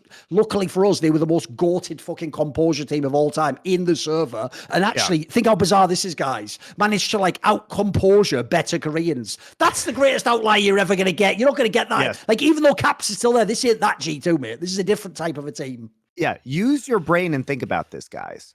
The coach of that team, the team that you are citing as proof that this run could be possible again, that same guy who lived through this and coached the team, he is telling you it isn't possible. Okay, that is what he is implying. He is saying that the best thing that this team can do, who has been having amazing scrim performances, that looks head and shoulders above the best in Europe, he is literally saying his opinion is that they should fuck off for an entire split, practice in Korea, because that will make them the best. So whatever you guys are thinking with your pea brains about what is the best scrim environment for these teams or the possibility of another miracle run, Grabs knows it's never going to happen again. The odds are astronomical against it happening again. Also, Korea looks a lot better than it did during that time period is another big factor. I mean, the key thing to tie it back into what I said about LCK before is the one area that Korea is the king of again, and this is a really bad sign because when they're the king of this, they don't lose in League of Legends, is fucking macro from the mid to late game. They are the absolute best. Again, they lead the world. The cutting edge is in the LCK. Like, I watch all the top LPL teams. What you watch the LPL team for is like vigor and force and power and how like fast they play. When you watch the LCK, what you ask is, have they figured out the chess match? And unfortunately, I've got bad news if you've already been watching LEC and LCS. They're way ahead. They're way ahead. Like, there's a reason why even Koreans just rave about the T1 macro. Like, they feel unbeatable when you play this team. Yeah. So anyway, I think we can close the discussion on G2 because they are a very good team, guys. They are certainly, I think, a world-class team. They are a top 10 team in the world now, especially with the performance that we've seen. It's just a matter of how much damage can they do internationally. And the saddest thing is that if this team was in a proper league with a proper scrim environment that could make them better, maybe they could be that team. Maybe they could be challenging top 5. Maybe they could be challenging top 3. But we're never going to see it because of the system that's been implemented. And even the minds in the West that have done the best in international competition are longing for a system where this team could actually reach its potential. And to me, that's what this is actually saying. And that's the real tragedy of what the circuit is and what the nature of a lack of international tournaments, what a lack of consistent international practice does for teams outside of Asia. The Asian teams always have a huge advantage. The Korean and Chinese teams can always scrim against each other. It just makes the pool of talent much more difficult to overcome if you do not live in a region where you can scrim these teams. So Riot, if they want Western teams to do well, can either create the Super League or they can use their many billions of dollars to enable quantum computing so we don't have to deal with the speed of light with ping, and then we could have teams scrim each other no matter where they are in the world. There you go. Those are the two solutions. By the way, one is much more feasible than the other. I even think the worst thing in League is that the format, you don't actually realize how bad the format is because you have variables which actually don't go hand in hand. So if I told someone who's a random fan, Monty, like, oh, if I told people the performance level of the LCS region, they would think, right, well, they don't have that many fans, they don't have like that many top placings. They must not have that much money. If I told them, oh no, like LCS has probably had more money than Korea most of the years, right? That already means LCS had an advantage. So the real problem I have with the whole topic of the regionalization, Monty, is you never even had real regionalization except for the first year of LCS. Real regionalization would be this: no Koreans in LCS, no Korean coaches in LCS, only NA players in LCS. They play each other for a year. They get to go, one team goes to MSI this past years, and the other 3 go to Worlds. Run that system and let me know if you could even go 3 years without going, we got to tap out. This is not a viable system. Instead, what you did is this: you propped up the dogshit regions by sending Impact world champion, Piglet world champion, Bjergsen from Europe, fucking Core JJ world champion. Like, you just sent loads of talent and spent way more money than otherwise. And that was still to not get good results. So to me, like, I think Riot should either shit or get off the pot. Either move to a system where it builds the biggest thing, or if you believe in this project of regionalization, properly regionalize. Because I'll tell you right now, Europe from day one was cool with that, mate. We can send back these Korean imports and still be getting those semi-finals placements. I know what LCS can't. LCS needs every advantage just to maybe make a top 8. That's it. So I even think like that, if anything, this format was exposed years ago. Like, the thing that tilts the fuck out of me, Monty, is that I've won and that all these people keep telling me, I'm not very interested in the LCS format. Now imagine being me the whole time. Because I was you, but in 2013. I didn't need to wait till now. I knew it sucked back then. I was watching better formats in Dota, in CSGO, and going, can I please just have this in League? And people were like, no, you're being silly. The viewership is excellent in League, which justifies everything I'm doing now. So sadly, we had to have this for 10 years. Because if you watch this LEC split, wasn't it like way better than any fucking BO round? The double round robin BO what? Those are garbage compared to this. This was 10 times. Even the stories just flowed way better. Like, I'll give you an example of a team that shows how the stories worked in this split, Monty, right? In this scenario, let's be real. If you let Fnatic and XL play a full double round robin, they probably don't both finish last place. Probably one of them gets it together and comes like 7th or 6th or something. Meanwhile, maybe a team like, I'll give you a random example, like Astralis, maybe they do just bottom feed a bunch of the BO1s and just end like 9th place or something. Instead, think of the plot now for Fnatic. This is enormous what happened to them. Think of the plot for Astralis. They weren't even supposed to have a chance. They were going head to head. They were beating out top, like fucking people like Kobe, which resurrected their whole career. Like, the storylines and narratives even play out way better and can be remembered way better. You can notice how your brain can remember each of the 3 phases of the splits. Like, the old splits, I always used to say the worst thing is the second the split ended, that ranking just gets set permanently in people's minds as that's all they ever were. So if you were 4th, you were always 4th. If you were 9th, you were always 9th. So as a result, you get those teams where, like, you lead the split, but then you don't make the playoffs. You may as well not even have played the regular split at that point in time. Or you have the fluky playoff run, and suddenly, like, Fnatic in 2021 was the best example. The one where they had Niski and they did the 3-2 every match until the final and then lost to Mad Lions in 2021 summer. You remember this?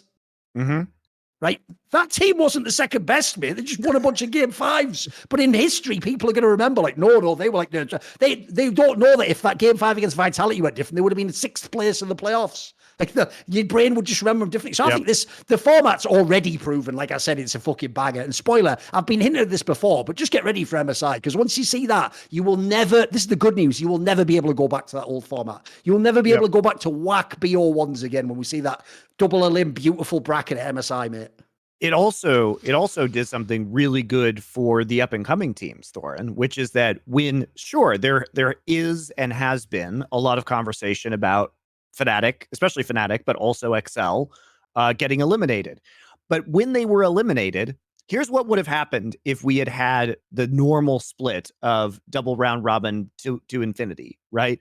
Is that every single week, if Fnatic and XL continue to be bad, the entire narrative would just be Fnatic sucks.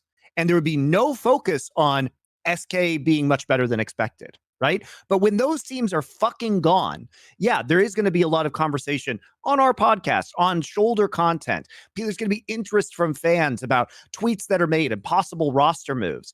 But at the end of the day, on the broadcast, and we get more focus on SK, who's actually doing well, and we get to talk about SK. We get to build up Exakick more as this star rookie player. We get to discuss the nuances of SK because we're not constantly just laser focused on Fnatic sucking. They're gone now. They're just gone. So we don't actually have to focus on them. Instead, we can use more time to build up new star players rather than just rehashing, oh, Fnatic, the org, has always had this success. We're done with that now. We can now focus on it on the next split. But it gives much more breathing room to create new stars of new and upcoming players. It allows us to get into the actual nitty gritty about why SK is a good team. And I think that is really one of the most important factors because it makes the league more interesting. How many times do I have to hear Fnatic has never, has always made playoffs or whatever. And like, now they're gone. So we don't have to talk about it anymore. But that 1000% would have been the narrative of the entire split had Fnatic kept sucking. And we never would have really heard about Astralis or SK, overperforming based on our expectations. Also, just in case anyone's keeping track, because everyone tries to gaslight me that I never won any of these battles. So do you remember, Monty, when I made that tweet during like the fucking online period where everyone memed on it, where I did that tweet where it was like, I used like a rap lyric line where it was like, like everybody loses in war, but you lose more. And then I said like, for like liars in esports, I will be their reckoning. All I'm going to say is if you're keeping track, so I got TSM completely. The joke is even the people I got in TSM now hate TSM and actively battle against TSM publicly without on their dime, without me even having to do anything. I could just chill with a fucking pina colada while the people I said were scum in TSM battle the other scumbags. So one for me there. There's a little nice 1-0 there. Then we had Jat. Now, I don't care what anyone says, Monty, in interviews. I know what happened with Jat, and Jat got fucking done. 2 for Thorin there, 2-0 so far. Then obviously we had now this thing with Danny. There's a quick 3. Like, how many fucking wins do you want? And then finally, I didn't even make this happen, but not only did TSM go to shit, Reckless came back to Fnatic just in time to not make the playoffs for the first time in the history of the org. Like, bros, guys, if my face got hit by any more fucking L's, like, I mean, W's in this case, W's in this case, right? I'm trying to think what the analogy would be. It's a bit like if anyone remembers back in the day, Red Dwarf, they had like a hologram logo on their head. Man, it'd just be a massive W. Just be a W on my head permanently, wouldn't it? It's mental, isn't it? How many more W's could I take? It's fucking hell. It's mad, isn't it? It's crazy how people on social media will just, because they don't like you, just ignore all the times that you've been right or attack your character as if it has anything to do with your track record. Anyway, especially because, like, even though you're going to think this is just something your mom would say, but it's true. You have to understand the kind of person who would publicly display, I don't care whether I'm actually materially or factually right. I just don't like this person, so I will lie. Just actually reveals nothing about the person and that they're just a piece of shit. Like, by definition, everyone in that pocket is a piece of shit. Because think about all the people who are legit in esports. Like, would they do? No, they wouldn't. So anyone who does that, you just wreck yourself, I'm afraid. It's called telling on yourself, actually, Because my favorite one, Monty, I will say, my favorite one, it actually makes me laugh, is the people who sort of hate me but do acknowledge I'm really good at my job. Do you know why? The dark secret I actually don't tell them, but I'll reveal it for you now. When they say, Monty, like, oh yeah, Thorin is like a piece of shit human, but I have to admit he usually is telling the truth and is good at his job. Think about this. How logically could you be someone who was of pure integrity and never lied in your work and worked to an excellent level where you never used anything against people unfair? How could you do all that and then simultaneously not have been a really good person to inform that life? Like, it doesn't make sense, does it? There's no one like that. Like, in this scenario, they're making it sound, Monty, like I'm like the esports equivalent of Dexter, and I am evil, but I'm just sort of being evil to like the bad people. They make it sound like that. It's like logically, guess analogy. What? Spoiler, someone who would never lie in 22 years of their job. I don't think people get this, Monty. That's more impressive than not lying in your personal life. You directly can fucking financially gain from lying in your job. It is probably the most effective place to lie in the entire fucking world. So the joke is, why would that person then also secretly be a piece of shit? It's not. It infers the opposite, doesn't it? So I know that no one wants to fully let that sink in, as it were. But fucking hell, boys, yeah. It's not. That's why I let people do it, because it's sort of, again, it's just just such a silly line, isn't it? Like, oh, but in his work, though, he is really legit. Well, since my work's the only thing you actually know, you moron, you just saying I'm really legit. So guess what? Spoiler, Also, you don't know me. I'm just a guy on a camera to you. It's like when people say, Monty, my favorite ever is when they go, wow, you're into like fucking Norwegian metal. I didn't know that. Don't you know anything? What would I have done in the interviews infer about the music I like? What are you even talking about? That actually just exposes you as some weirdo who thinks if you watch like my thoughts on Shocks joining fucking Envious, that tells you who I am like romantically and spiritually in my life or something. It doesn't at all, spoiler. I also love how people think like, if you were actually such a piece of shit, then why wouldn't any information about you being a piece of shit have ever come out?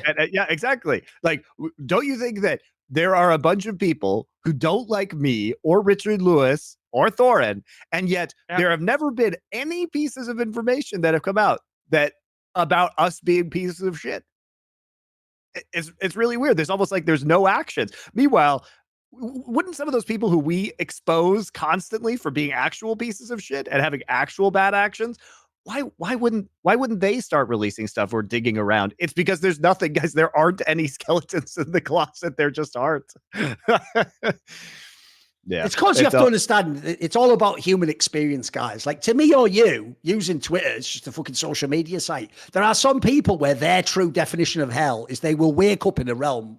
It's that smell of sulfates. Where am I right now? I'm a bit all dazed and confused. Every day they walk, there's just a computer terminal, and every day they press the button and it loads up twitter.com/Thorin, and it just says you've been blocked. And every day they experience that again and fresh. Oh, what the fuck? He's blocked everyone. And then that's every day they wake up. It's almost like purgatory, but just lasts forever in hell, actually. That's their true hell. To me, I'd just get over it and just go to another website, but they can't keep refreshing. Oh, I'm still blocked. Why? I didn't even do anything. You did create the Thorin's Purgatory account for them. I already unblocked everyone anyway, mate. That shit's all fucking months old at this point anyway. Oh, yeah.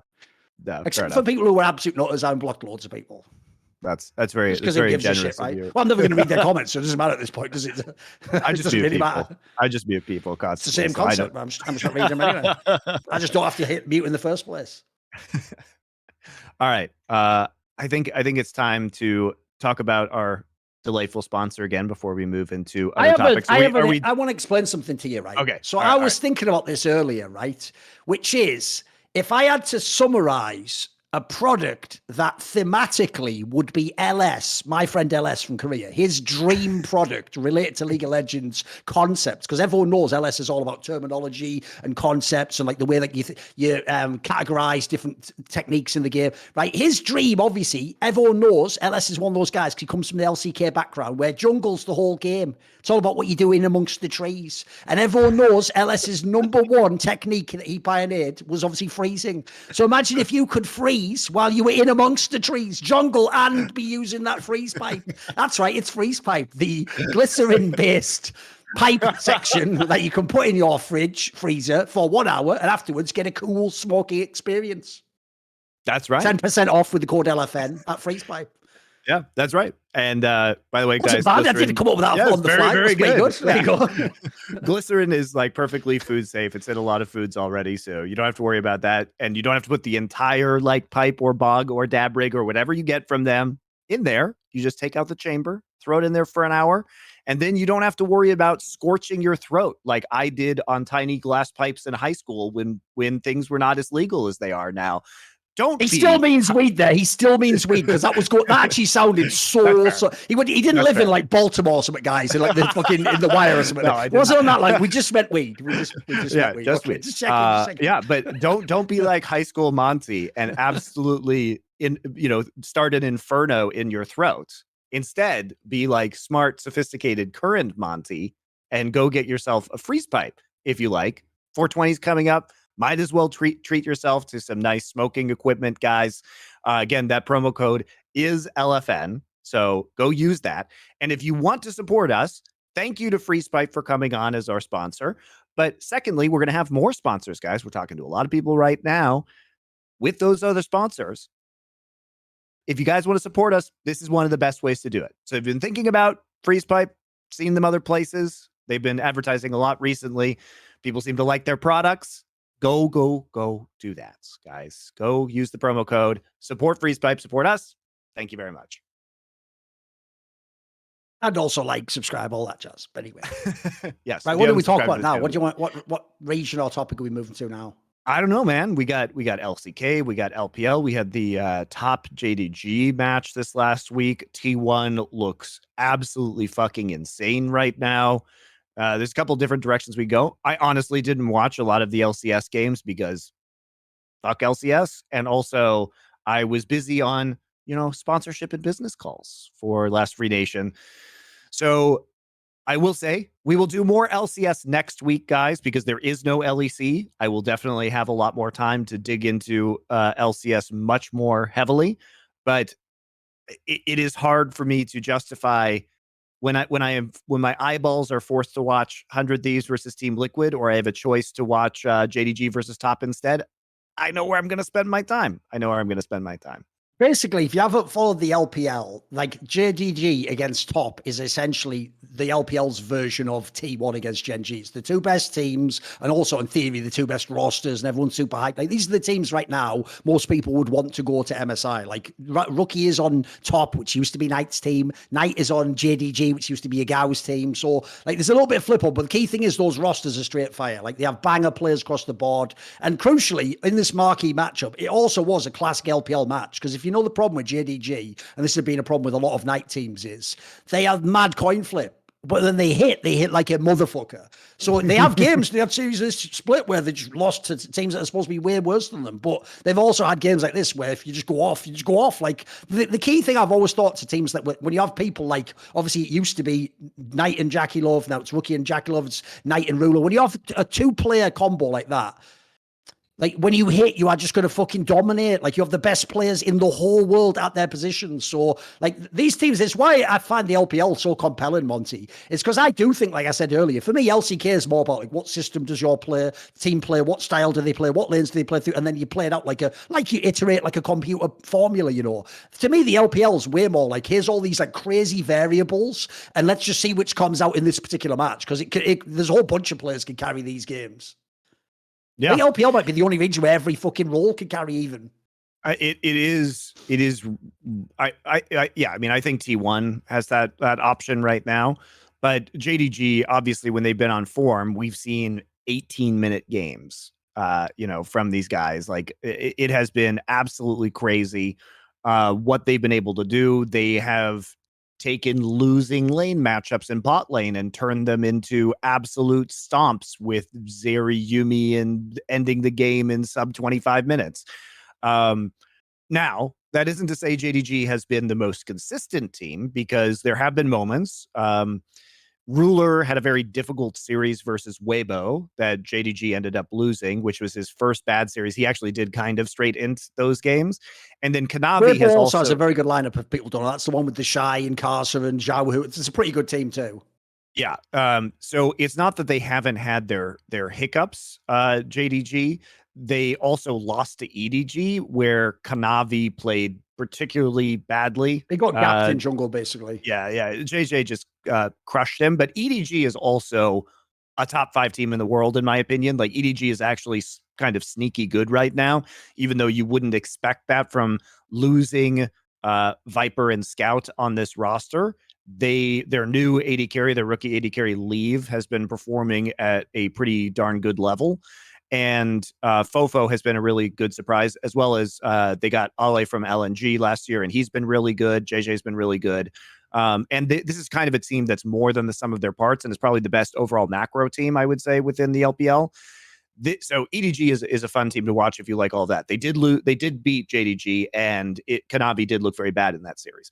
However, during this latest series against Top Esports, Kanavi, this is the first time this week that LPL has been on patch 13.3. Remember, they were stuck on 13.1 for a really long time, which made it difficult to compare the meta that was going on globally with LPL. But now they're on the same patch as all of the rest of the regions. And that's what we got the JDG versus Top Esports series on. This means that we got Kanavi on Lee Sin, and he was excellent on the Lee Sin in this series. And I think game 1 was the closer game. Game 2, while it may have appeared closer, JDG had an extremely good draft against top esports. So basically in game 1, JDG banned the Draven when they were on blue side. And when JDG was on red side, they baited Jackie Love into picking the Draven. And then they built a composition of Gangplank, Lee Sin, Syndra, Varus, and Renata Glask. So by the mid game, the Draven and Victor that were on top esports basically had no way to deal damage or engage. This composition was about kiting out those engages and dealing with the lower mobility carries of Victor and Draven. And so it felt kind of doomed after a certain point in time, because the Victor and the Draven could never really get into range to do any damage. And if they tried, they were hit by GP barrels or a kick or a Syndra stun or a Renata Glask ult or Chains of Corruption.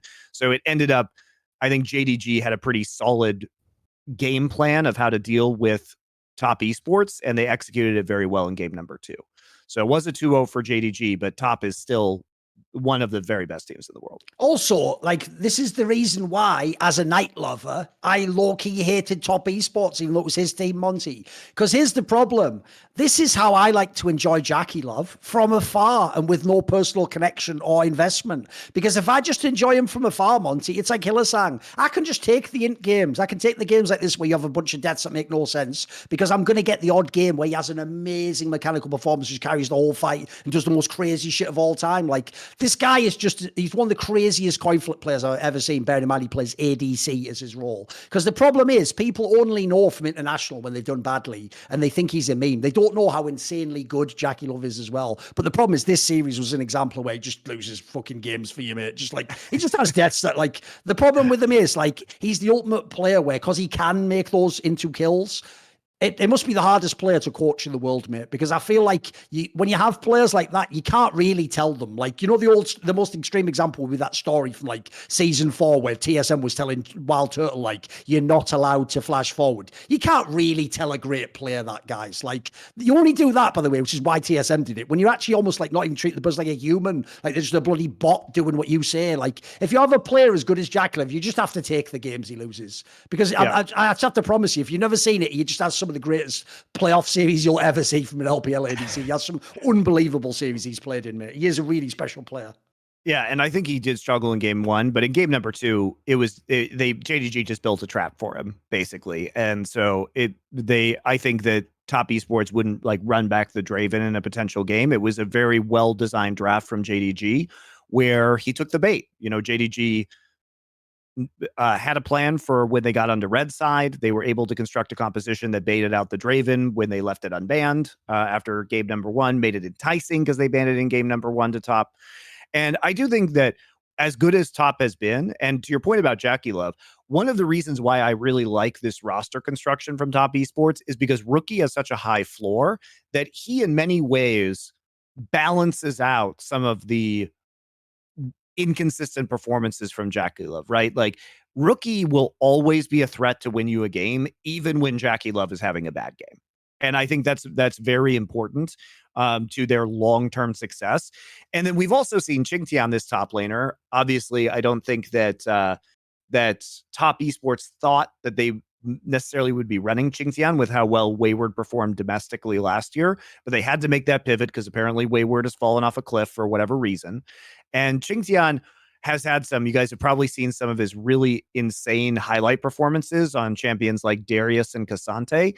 In this series, he was playing tanks like Gnar and Sion, and he didn't look quite as good. I think Qingtian has been a very good top laner overall, but we do have to question, like, what happens when Jackie Love has a bad day and Qingtian has to play a tank, and they did not look particularly super competitive with JDG under those conditions. So maybe we've seen some level of weakness from top esports here. And I'll just say this, because another thing I used to hate about top when Knight was on the team is that drafter, he changed his name. It used to be like BYZZ or whatever. Now it's like Crescent is what he's called. This is still the coach of top esports.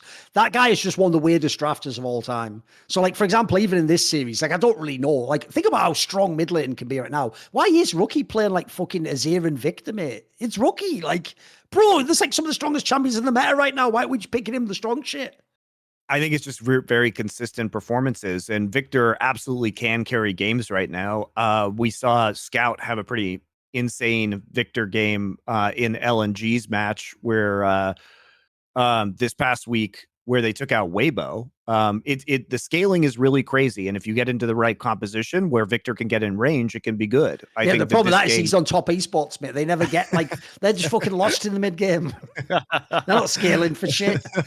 So I don't know. There are questions. I think also part of the problem was during this series, the Jayce bans were coming through from JDG, and Rookie has been absolutely insane on Jayce so far this season. So maybe he wasn't getting the exact picks that he would have wanted in this draft, but could also be maybe they haven't fully acclimatized to the new patch yet. This is the Annie patch as well. So Knight was able to play that in the mid lane and make some plays on the champion, help support his side lanes using that. But yeah, I think 369 really showed off in this series. 369 has been, I mean, he's the best top lane Gragas in the world. He is absolutely crazy good at that champion. And then also got to play GP into Gnar, which is not a great matchup for GP. But when you think about the GP in the context of the rest of the team and zoning out Victor and Draven in the mid and late game around objectives, it makes a lot of sense as to why this pick was chosen. And GP overall is just very strong right now. Also, if you're one of those people who in the past only watched the FPX teams when they went to Worlds, etc., and so you know, like the down, like there's a reason we gave Tian like two fucking, or at least one Dardy award, if not two. He was at least a contender for two. And remember, this is the guy who won 1 year and was fucking MVP of the world. So it shows was you, like, very good. It shows you how crazy the coin flip is. But the problem is, if you want to know why he keeps getting into teams to fail like that, this series will show you why. Because even in a loss here, Monty, he actually looked pretty good in the jungle early. Like, remember, Kanavi's considered one of the stars of the league. Like, he was actually like fucking outplayed him early. That's the problem with Tian. He's just a guy where he's either on or he's totally off, you know? Tian has been the better jungler this season. He might be the best jungler in the whole split, mate. Who knows? It wouldn't be unfair, maybe. Tarzan probably up there, honestly, at this point in time, considering that he and Scout are carrying a significantly weaker teammates on LNG. But Tian has been really good, and Kanavi has had some kind of terrible games. He's had some terrible games. So the consistency hasn't necessarily been there. JJ would be another shout for potentially top jungler, I think, among the best teams this split. Because I also think that's an angle that people don't realize is, I feel like people, the Westerners are just primed to try and call all these LPL teams shit, right? The LPL isn't the LCK. Remember, they don't play like after you League of Legends, like, well, this is the correct move, so after you, well, thank you, sir.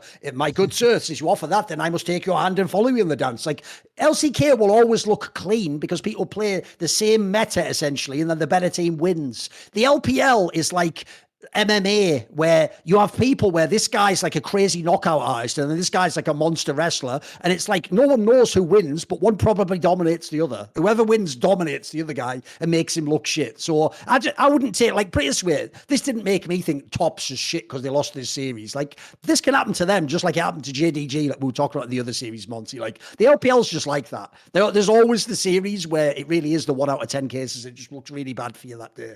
I do have to say also, thank God for the LPL playoff format and how robust it is with their double elimination system, because the problem with their regular season format is when you have 17 teams, they only play 1 round robin. So this is literally the only matchup we're going to get between these two teams, potentially all split, but probably they will beat each other in the playoffs.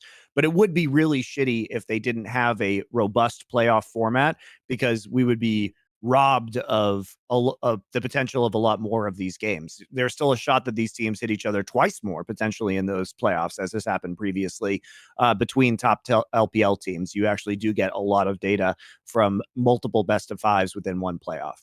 I'm looking forward to more. I'm kind of bummed that it's over. The rest of the LPL split, I mean, top played WE today, but who here's else the thing, we have Monty. here? What proves that what we said all along about the viewership, like what is curated as the experience in the West, that you're supposed to watch the whole show, doesn't make sense. The LPL proves it, mate, because I love the LPL, but spoiler, I just don't watch all the bad games. Like this week, when you look at all these matchups and you see like, oh, what's that? Like FPX plays against fucking Thundertalk. I won't be watching that game. Exactly. Obviously, who gives a shit? So just watch the really good banger best of threes between the like top 6 teams, basically, and then who gives a shit about the rest? Who cares? Yeah.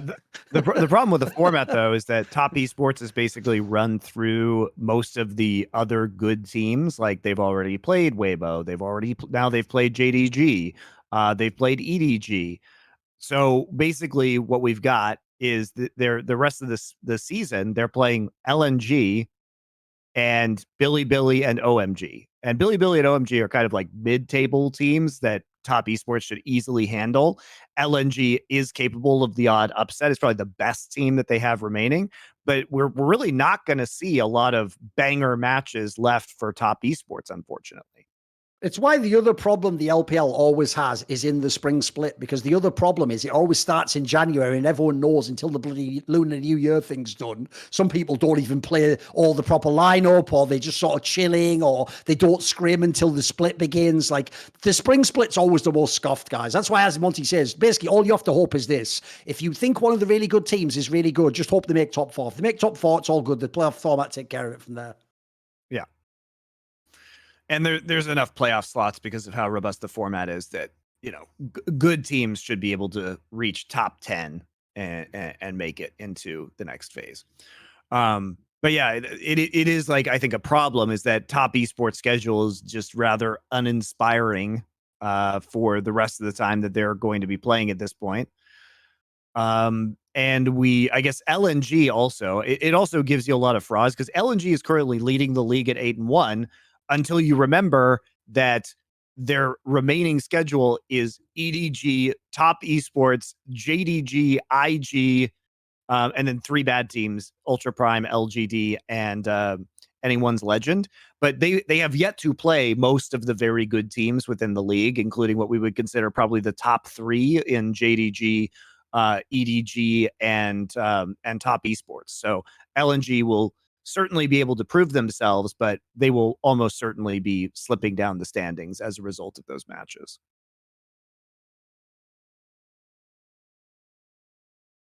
Who does JDG play? Yeah, JDG has a pretty soft schedule as well. It's like OMG and LNG are kind of their only interesting Thing is, games. though, I actually expect that. I think EDG will also get exposed. Like, I think what will happen is Weibo will be the other top team for me, because you just look at the player strength. Like, they have some. That's another amazing balance of players, mate. Like, if you want to have someone like the Shy, you better have some fucking like macro genius like the Shy who doesn't have to play purely through his lane and can play off them. Like, I think that lineup's a really good one, mate. I think the issue also Carson to just permanently gank for fucking top lane if you want. It's a great lineup, I think. I think the problem is, and also I will say like Xiao Hu as a very stable mid laner, and then Light has been a very underappreciated AD carry. I feel he's a really boring AD carry in terms of he does his job, doesn't die, is very safe, but he's also extremely consistent and he has very good positioning, good solid laning phase, good team fighting. He's not flashy. He's not going to make the crazy play, but he is extremely consistent and he plays the way he does at a very high level. So that helps balance out some of the Shy. Now, let's just have the Shy as the Shy, which is what you want, right? You want him to just do his shit.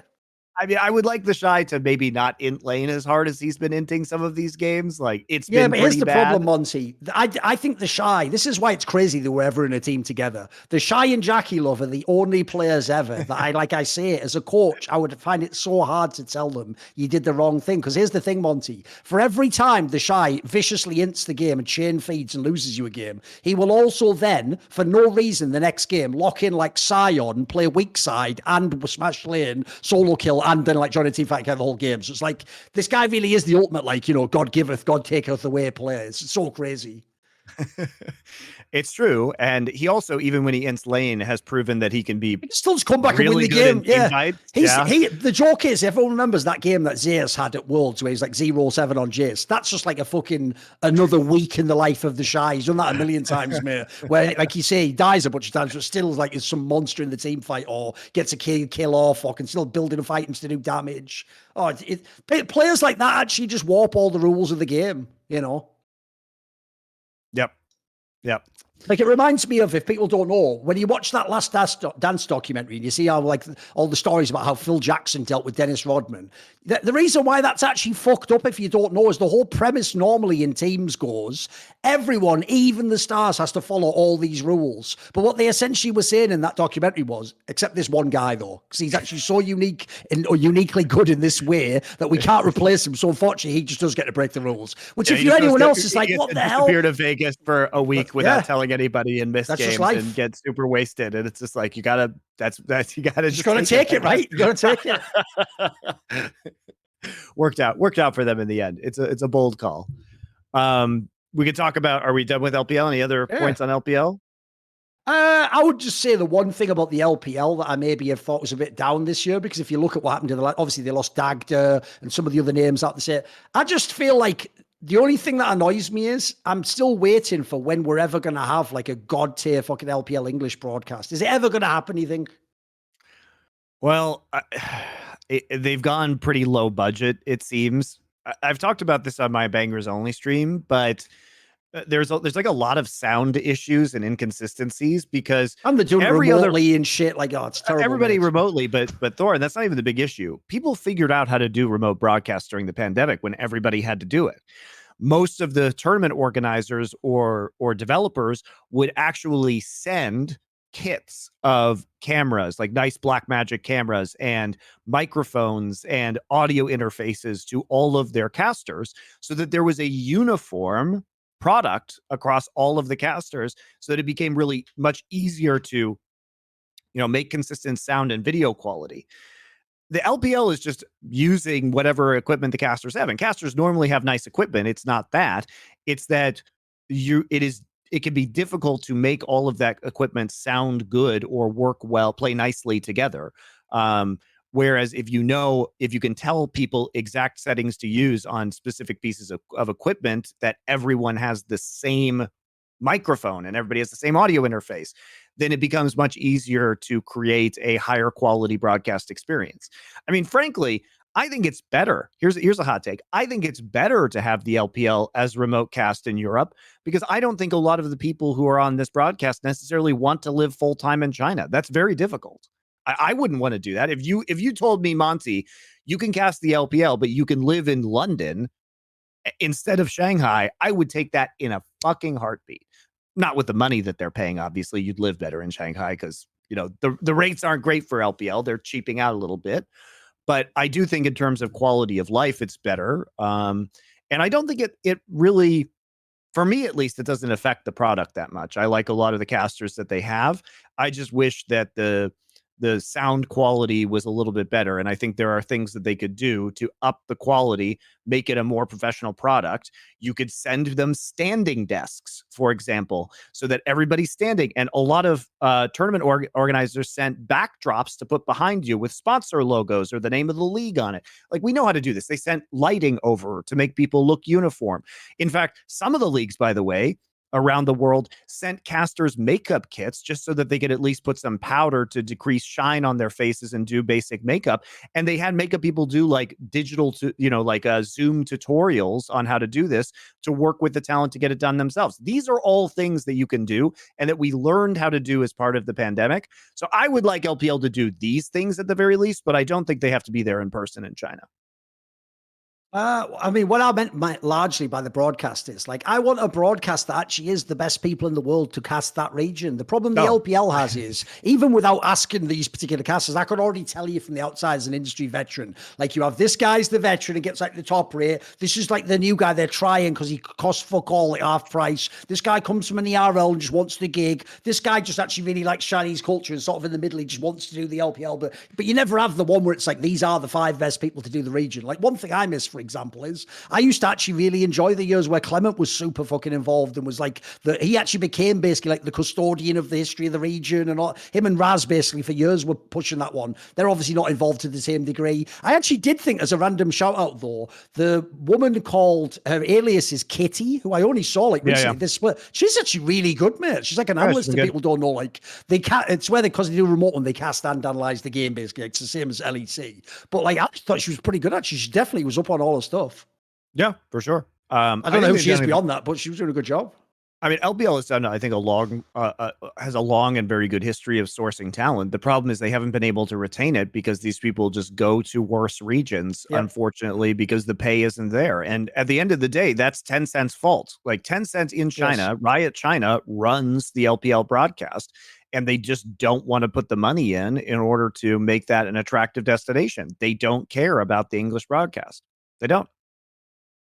So it's tragic. I wish there was something more that could be done about that. Like, I miss having Dagda on that broadcast as much as I enjoy him on the LEC. To be fair, this is a joke that's like, here's the thing, Monty. This is a joke that's a tiny bit mean, but because I'm being mean about the Irish, I think I can get away with this one. I think that's still a safe category. No one's ever been mean to the Irish before. Well, definitely no one English. So what I would say is this. The joke is, if you really miss Dagda, to be fair, they're not on camera. So there is another caster on the LPL that if you just sort of squint your ears, you just think Dagda's still casting because there's another Irish guy people don't know. So it's close enough. It's close enough. That's it. I bet you could trick some Americans, put that way. Yeah, Ocean's still there. Ocean's still there. And now they don't Dagda have together, that we have so at home, as he's called in this particular case. Exactly. The Dagda that mom has at home. Exactly. I will say, I did not, as much as I like Oshin and Dagda's individual casters, casting together when they both had the Irish accent was a little much. It was ridiculous. And remember, I'll even loop it back in, Monty, and be fair to them. Here's how I'll be fair to them. Technically, the reason they don't sound great is because Irish people, obviously, it's the reason why Scottish people sound so strange. The way the sounds they're supposed to be making aren't supposed to be in English. They're supposed to be in a totally different language called Gaelic. So essentially, it's actually ultimately the fault of the English that these guys don't sound as great. If they were speaking their own language, if you don't know, by the way, if they're speaking Irish, we won't go into it, but there's actually a really crazy history where essentially like England not only like stopped them speaking Irish, they used to actually like kill you if you spoke Irish at a certain point in time. So they were pretty hard on fucking that transition, let's put it that way. Yeah. So somebody who lived in Ireland, there's a lot of interesting history there. But let's talk about LCK, because I think T1 is a very interesting topic of conversation. Wolf and I had a long chat about where we think T1 is skill-wise at the current point in time on the Monty Wolf Show. Also yesterday on Power Spike, Dom issued his opinions that he thinks T1 is overrated. My take is, I think that this is a better version of T1 compared to last spring, which was their undefeated split. So that's a pretty, I think, hot take that this team would actually be better. But I do think, as I said, when they went to MSI last year, that they had convincing flaws that could be exposed. And especially with the patch shifting before MSI, it revealed a lot of that. I am less convinced that they have serious flaws this year. And indeed, after this last week of games, where we got to see their rematch against Live Sandbox, because remember, just a week before, they played a relatively, I wouldn't say it was super close, but kind of close series against Live Sandbox. They did lose a game in that series. They came back the next week and they completely mauled Live Sandbox this week. And that was, later in that same week, we saw the telecom war, which we thought, given KT's current performance, might be somewhat close. And usually those teams have played each other somewhat close. It was another complete dumpstering. And T1, I think, are very convincingly the best team in the world right now. Well, here's the thing, Monty. I would naively ask you for the show, in what way does Dom think that T1 are overrated? But like all good viewers of this show, I could just go onto the YouTube channel and watch Power Spike myself and find out. So I'll do that after the show, of course. Actually, the joke is I just won't find out. I'll ask him myself on the next show. No, the thing is, I actually find that to be a mad hot take. Like, I'm going to say this right now. Bearing in mind, Best Damn League shows at LEC show. We're not going to waste time talking about fucking LCK on that one. Dom's actually doing there what everyone accused you of doing for all those years, which is when the LPL was better than LCK, the perception was that you and LS couldn't let it go that LCK wasn't the best anymore, and you just found any angle to say the top LPL team was overrated, because obviously LPL teams always have certain flaws, certain positions that look fraudulent, like some of the top laners and supports, or maybe internationally there's always a flop from the LPL. Dom's just doing his version of that, because the reason I find that such a crazy take is I think the eye test checks out on this T1. I better just than checked one. out like a motherfucker You'd have right to now. go back to like the early World Championship lineups to find one as good as this. This looks really great across the board, like you're saying. Macro looks awesome. Faker's probably playing the best league in about 7 years, guys. He actually might be the best mid laner, all in all, like all around game. He's probably the best player in League of Legends. Then you look at like even the one of the main angles we hit so hard last year when T1 was the best was the Gumayusi one. That's not even a liability now, guys. That's just fine. In fact, he's actually very good. He's just sort of cleaned up a lot of his problems, it feels like. What downside is there for T1? As far as I can tell, the only real knock you could make, I doubt this is Dom's take, as I'll find out later, is maybe you could say like the other LCK teams aren't so sick, but it's like that's about it.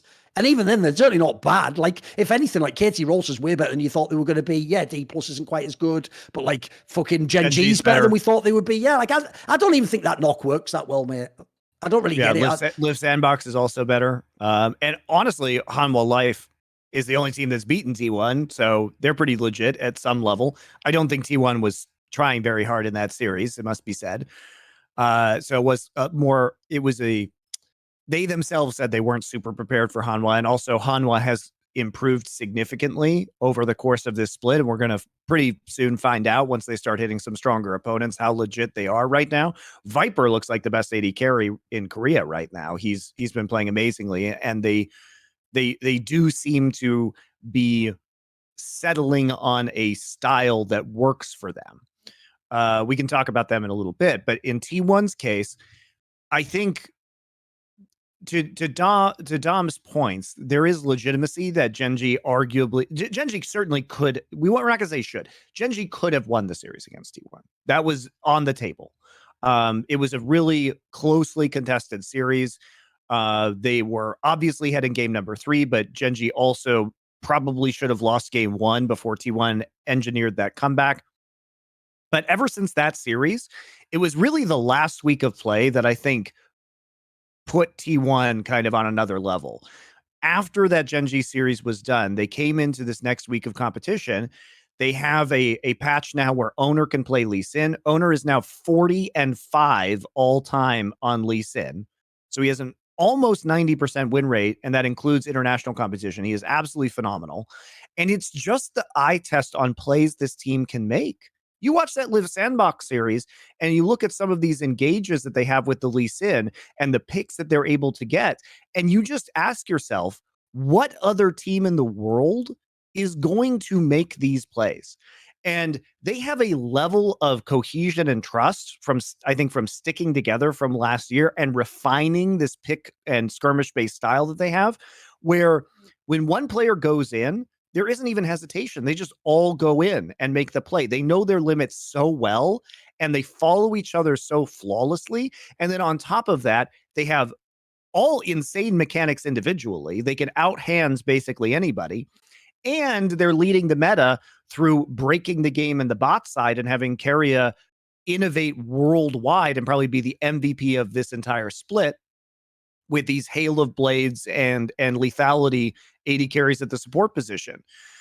Oh, if people want to see, if you're a fan out team there, if you're someone who hasn't watched LCK, like I'll do a Monty for a second. If you want to see what Monty's talking about, go watch game 2 of T1 against KT Rolster, right? So Telecom War. And you will see in this game, Gumayushi's Draven is cracked out of this universe. And then fucking Keria's playing the Varus just flawlessly. Like who the fuck else could do that? What other team can run a bot lane like that and dominate the game? Yeah, these games are, and I don't even think KT played badly in game number 2, No, and yet the game was over at 18 minutes. It didn't end until 27 minutes, but that's when the game was basically over. And in both of the games versus KT, they're getting Barons basically at spawn because they have these tremendous advantages, and they just play lights out. They know the roam timing's better. Owner on these early game junglers on the Vi or on the Lee Sin is just absolutely suffocating. I think the game that people should watch is the Live Sandbox game, Live Sandbox game 2, because if you want to see an amazing play, this is when T1's just styling. This is the first time we saw the mid Gragas was in this series. This is when T1 debuted it. Jayce played Yasuo into Gnar in game 1 of Live Sandbox versus T1 just the previous week, and they lost that game. He runs it back in game number 2. Yasuo, a very famous like Gnar lane counter. And this time it goes super well. But the craziest play is Owner actually removing Envy's playing Ezreal, and he's doing very well in this game. And Envy has been a strong AD carry that keeps getting stronger throughout this year. He has both his flash and his heal up, and he's in the middle of his team. And he sees Lee Sin on the other side of the dragon pit for about 2 seconds. Lee Sin comes in, ward hops over the wall, kicks Envy out of the dragon pit. There is nobody else on screen from T1 besides this Lee Sin. Jayce hits a max range Yasuo ult to actually continue the damage, while you see Gumayusi Jhin ulting and a Caitlyn ult from Keria flying in from off screen, and they just assassinate Envy with all his thumbs up. And no other team makes that play in the world. The Envy has no way to even know he's in danger. He actually makes the right play by moving towards the Lee Sin. But they are so well coordinated that they can hit you, and they can hit you and assassinate you from so far away that there's very little counterplay. They set up these traps beautifully. It's incredible to watch. And they're also just a team where you cannot outdraft them right now. Like, they have to actually choose to fuck the draft up. Like, it's the reason why we've harped on it so many times. But, like, Keria probably is the best player in League of Legends, because the gap between him and whoever you say is the second best at his role is fucking bonkers, mate. Like... Like, he really is. That's why I say, like, he is doing to the support role what Mad Life did in, like, season 2 and 3 or whatever. Like, it's ridiculous. Like, whoever's second, who even gives a shit? The joke is, it really should be like that old Reddit meme of, like, it goes like this.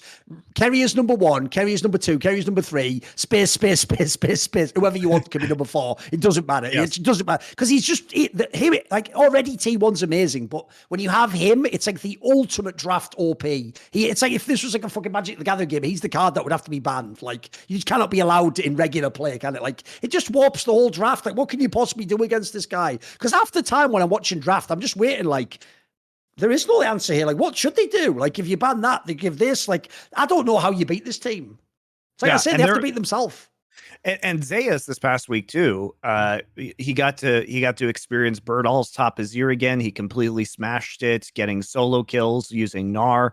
He had experienced that last spring, so a year ago when Birdall was on Dom1 and they played that game 5 with the top Azir mid Yasuo and the Heimerdinger AD carry, which is a very famous game. So you got to see round 2 of that. That didn't work either for Live Sandbox, but Jayce was just insanely dominant this week. Just crazy dominant for a top laner. And so you just wonder how you beat T1 and what is the meta in which T1 looks bad? That's the question we have to go to. Like, okay, so what happens if they nerf Hail of Blades and some of the lethality items? Like, does that mean that Keria is not going to be as good? Probably, but we have to remember that Keria has spent most of his career having Nautilus banned against him because he's the best Nautilus player. On top of that, his most played champions are Thresh, Nautilus, Braum, melee champions. There's nothing to ban. There's nothing to ban. He plays all the ADCs, plays all the fucking engage, and he can even play enchanters for fuck's sake. The guy's just a god. But it's like, okay, but here's the thing, Thorin. I don't think it's that they would not be able to play these champions. The question becomes, would they be as good at melee supports? Because the difference between Keria on these ADCs and anyone else is so huge right now that we have to say the difference between him on Nautilus, his arguably best champion in history, is still not as big. Like the melee difference is probably not as big compared to like the second best support. So maybe that's a way you could, I'm not going to say have an advantage against T1, but limit their ability to completely curb stomp you. Maybe if it goes into a farming jungle meta and Owner can't play these more early game champions because his most famous champions are Lee Sin, Viego, Vi. You know, he likes to play these pick-off champions or these snowbally teamfight champions with resets, so that in a skirmish they can continue to compound their advantages. But let's say it does go to a farming meta. Well, then Faker can play Galio and whatever, like Annie and shit that sets up for the farming jungler to carry. Jayce hasn't performed that well at international finals. Maybe, you know, that he may not be at his full form in those instances. As you mentioned earlier, Thorin, Gumayusi, he's a player that has had flaws a year ago, maybe was a little bit too aggressive. His Worlds performance really sent him to the next level. He was excellent at Worlds, and he's continued to be in that form since Worlds.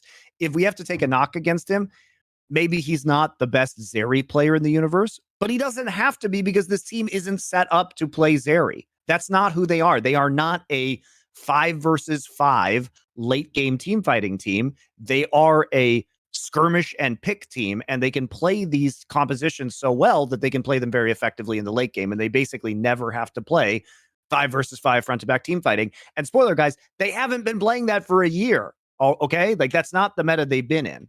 And they did suffer for that when it was like Sivir Zeri meta in the summer split, which they lost. But by Worlds, they had it kind of figured out again. And I don't think Riot's going to let Zeri and Sivir be as dominant as they were. So there are a lot of factors. Now, we don't know what patch 13.6 is the patch that MSI is going to be on. Maybe there will be massive changes. But I think at this point in time, what we're talking about with T1 is not how metas could hurt them.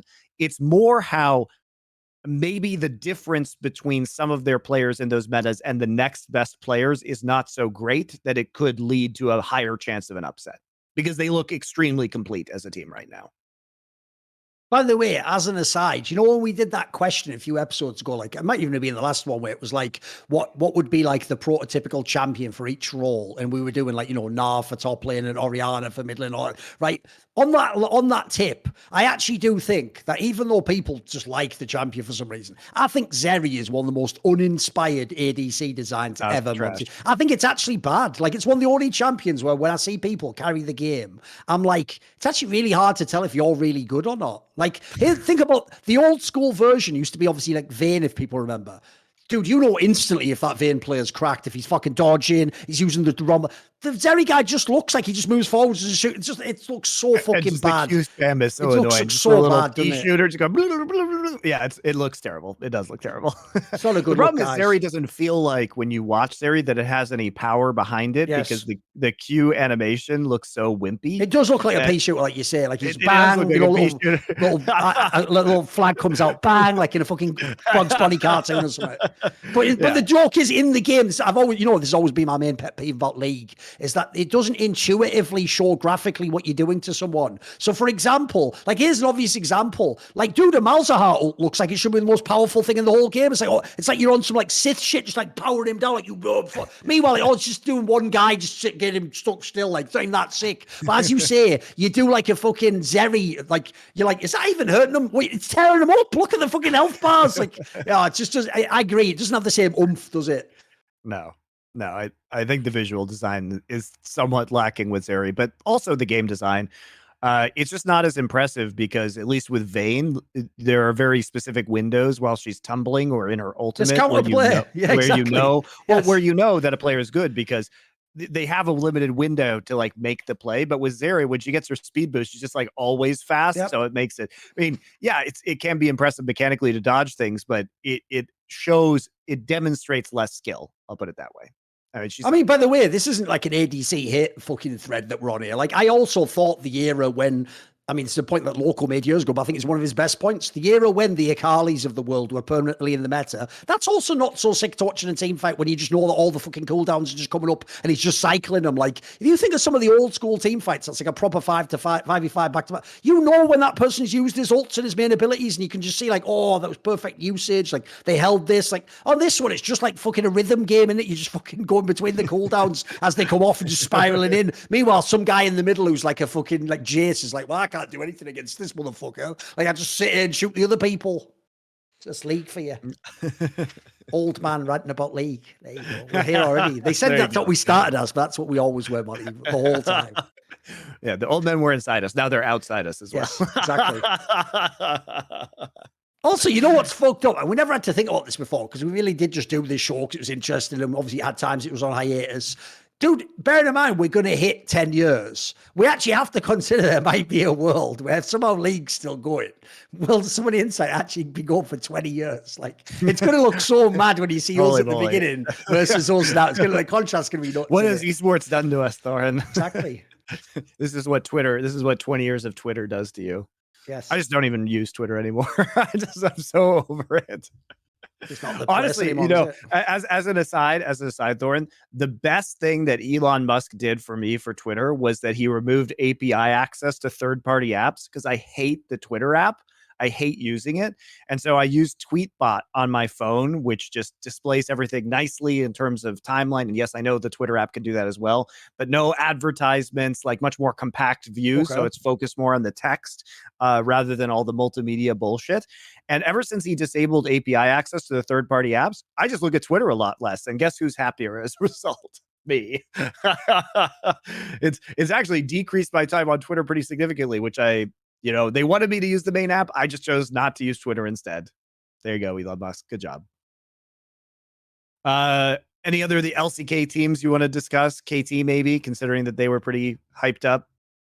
I mean, the main thing is, like, obviously the downside is, like, we can't, like, realistically, it is going to be T1 and GenG at MSI, guys. There's not really that much of a chance the other teams go, in my opinion. Yeah. So, like, we're not going to build them as what they could do, like, because obviously, by the way, teams like KT are the ones I wish I could take and put them against, like, G2. Like, I'd love to see how they play. Yes, like, me too.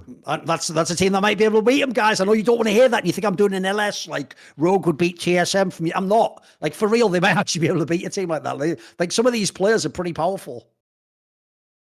Yeah. I think KT this last week, I think their drafting's bad. And it's not that they have drafts that are not powerful in the meta. It's that aiming and Lehens on the Lucian and Nami have not been the greatest so far this season.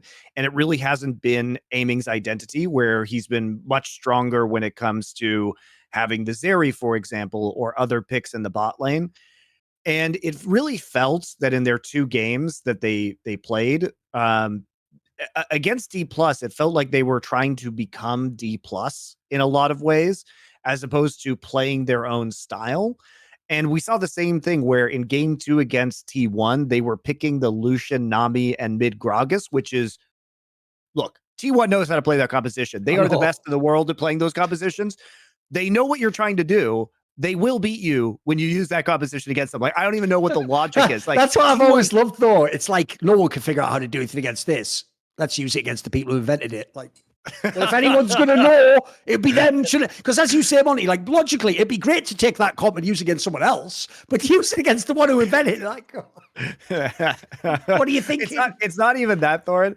It's that also, on top of that stupidity, T1 is the best team in the world at reading enemy team win conditions and then playing against them. So they are already good at that, even if you're doing something that they haven't seen before or that they may not have practiced against. They are obviously extra going to know what you're up to when you do that kind of shit. And KT also, we saw them trying to play like the Caitlyn and Lux into Dplus and failing at that. It really felt like they strayed a lot from their identity. In the Dplus games, when I looked at KT, I was like, what are you guys doing? Are you just trying to like expand your repertoire? But now that I look back on this entire week, because my reaction to that when I was doing my stream was before I had seen the KT T1 games.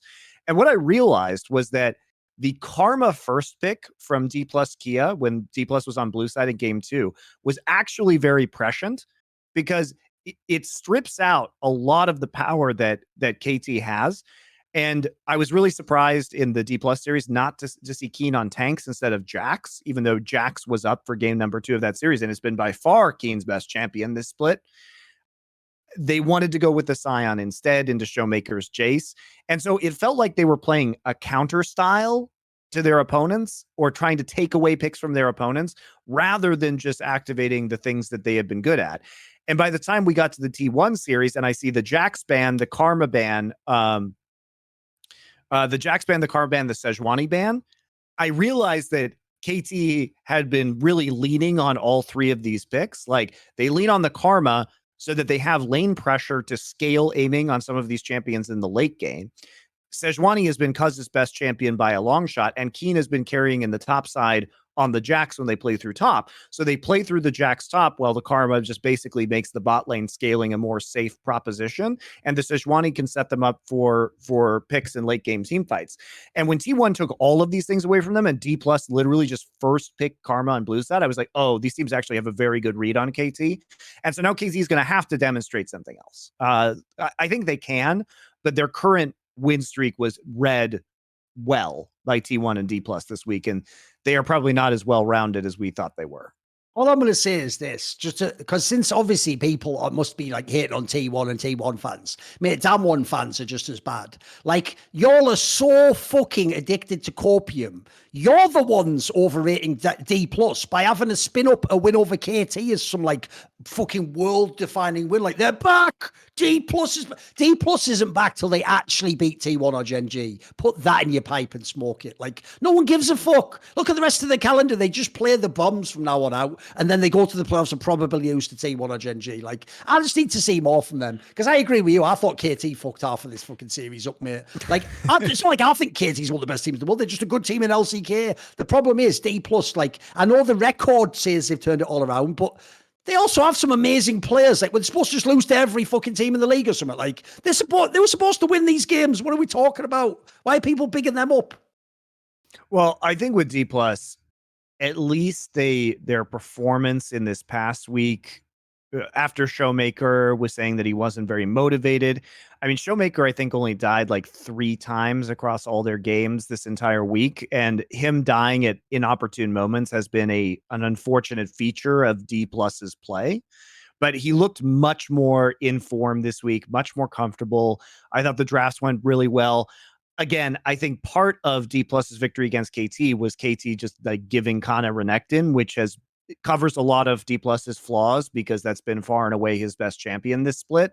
And I don't think that was a savvy decision, especially with Kana performing really well in that particular series.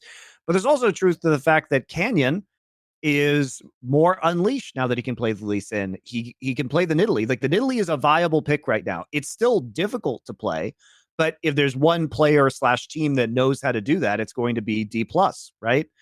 So as long as Showmaker isn't dying at crucial moments that give up Baron or Dragon Soul or the fucking Nexus at times, then I think the core of this team is still strong.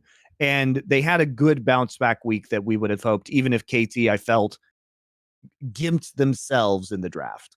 By the way, obviously, this is just like I'm throwing it out there to be workshopped. This needs a lot more work before it's ready to sort of actually go out there like this, Monty. But all I'm going to say is these 3 things. There is literally a top lane player in the LCK, Monty, called Kana. Top lane is the most famous lane to freeze. And then thirdly, it's not that meta now, but the champion Akali does use smoke. I'm just going to say something's working there. I've got to get it to my people, my writing room, as it were, you know. But there's something there. We'll work on it. Exactly. We'll work on it. It'll come back way better in a few weeks. Exactly. I know Koreans will like us using their players to advertise. Oh, they'll hate it, but don't worry. If anything, I'll be upsetting Koreans. It's just an occupational hazard for me, mate. In League, at least. Yeah, unfortunately, after they took out Graves, they don't let you smoke in the game anymore. That was illegal. What I love about League of Legends, guys, is they decided that Graves' cigar, which, you know, he's just smoking, was not acceptable. But Grog is literally slurring his words, having an ability called Drunken Rage, and drinking out of a wine cask nonstop throughout the entire game. And also, the alcohol heals him. The alcohol heals him through his passive. That is acceptable, guys. Like, rampant alcoholism, acceptable. Gray smoking a cigar, unacceptable. Dude, think about it. You're not allowed to smoke a cigar, but you can do actual like dark magic that summons entities into reality that attack people and kill them. Like, but the cigars, that you can't allow. That's a step too far, is it? Give me a break. It's so mad, isn't it, Lee?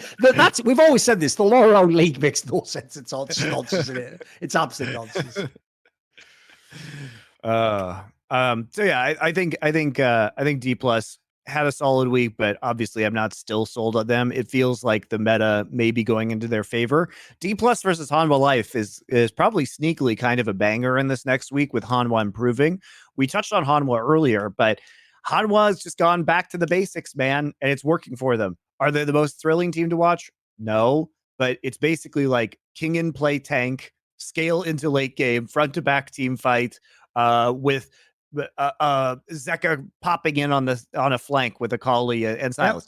It's what you think would work. It's what the most obvious draft ever is. Give Viper a fucking strong ADC. Have Zekrom on his 2 Champions League play. Like, come on. Like you say, it's the most obvious formula, isn't it? It's basically what they've done is basically they've misfits the team finally, Monty. They've figured out, look, it didn't work, but here's one formula that does work. Just literally, here are your choices. Like the joke now is every other team is supposed to be a full buffet menu, Monty. This team is just the one where you go to the machine in like a fast food joint. It's like, right, which of the 3 burgers do you pick? Which sauce do you pick? Which fries or thing? You've only got like 3 options per roll. Like it's just fucking obvious what you draft for this team. Because as you say, like the real problem this team had was the roster on paper was just way better than the performances in the game. You were like, what the hell's going on with this team? Like they actually have talent. If people don't know, they have some good players.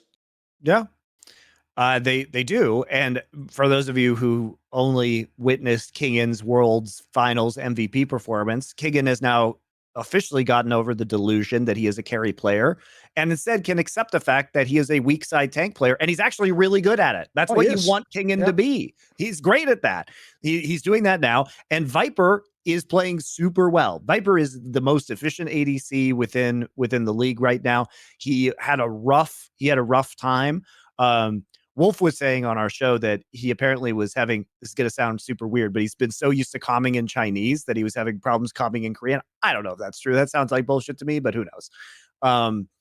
I know what you mean, but this way, I have heard some weird stories. Like I'll give you a mad one. If you know, in CS:GO, well, it was the Renegades team, but not in your era. When they had the Renegades team, where the majority of the team were obviously from the Oceanic region, they used to have a player called Jacob from Norway, and he did tell me after living in America for a bunch of years that he would actually sometimes go home and just start speaking to his family in English. His Norwegian family. And he'd already realized, like, well, fuck, that is weird. Why would I even do that? But like, I have heard that can happen. So it does sound a bit mad in the game, though. Come on. Surely in the game, you're almost programmed to speak Korean. Whatever. We don't know why. He was kind of bad at the start of the split. He's really come along right now. And people aren't talking about Hanwha Life very much. But they are 8-4. They're tied for 3rd place in the league, right? Not on game differential. They're on a 4-match win streak right now. Now, granted, that win streak has been against Nongshim, DRX, Brion, and Guangdong Freaks, the 4 worst teams in the league. But this was a perfect time for them to hit the end of the season strong, right? It's like you say, that the real match for both teams is the Hanwha Life D+ one, because it'll tell us so much about whichever team wins. Yep. Well, I mean, think about their last 5 matches are the 5 best teams. They literally run a gauntlet of D+, KT, T1, GenG, and Live Sandbox. So we'll know a lot by the end. I think Hanwha will probably beat some of these teams. I think they probably will get at least 1 or 2 wins, you figure. Yeah. At least 1. Yeah. They're good enough. They're good enough, and they have a very stable, and they have the most formulaic, basic bitch style in League of Legends, but it works for this roster, and they can be very good at it. When DRX was on their best performances last year, they were running a similar style, although arguably with worse players. Like people were very upset, and I think reasonably so, with Klid's performance. But Klid has historically been a fantastic Lee Sin player, and now he has that option again. And individually, his Vi play has also been very good. He and Viper have really started clicking, and so this team is getting better. And they will actually live up to their success. Their initial disappointment sucked a lot, but at this point in time, they've been slowly putting together the pieces, and they should have good enough individual players to take some games against top teams. It's just nobody's talked about them because all they've been playing are bottom feeders, basically. And it just doesn't have the same name value that the other teams do. Like the joke is now, at least DRX has name value, even though it has a fucking dog shit lineup you don't need to care about. But the problem is Hanwha Life, nobody even. I think the only thing people remember is like Viper was in the team ages ago when it was bad after fucking Griffin, and then Chovy just played there for a year for no good reason. That's about it, right? Like, what else was ever inspiring? In fact, even the name, sadly, people don't know. It's like a real big company in Korea. It's just like you just don't know it because we're in the West. So like they haven't even been able to play on that angle. Like it's like life insurance or whatever in it. So yeah.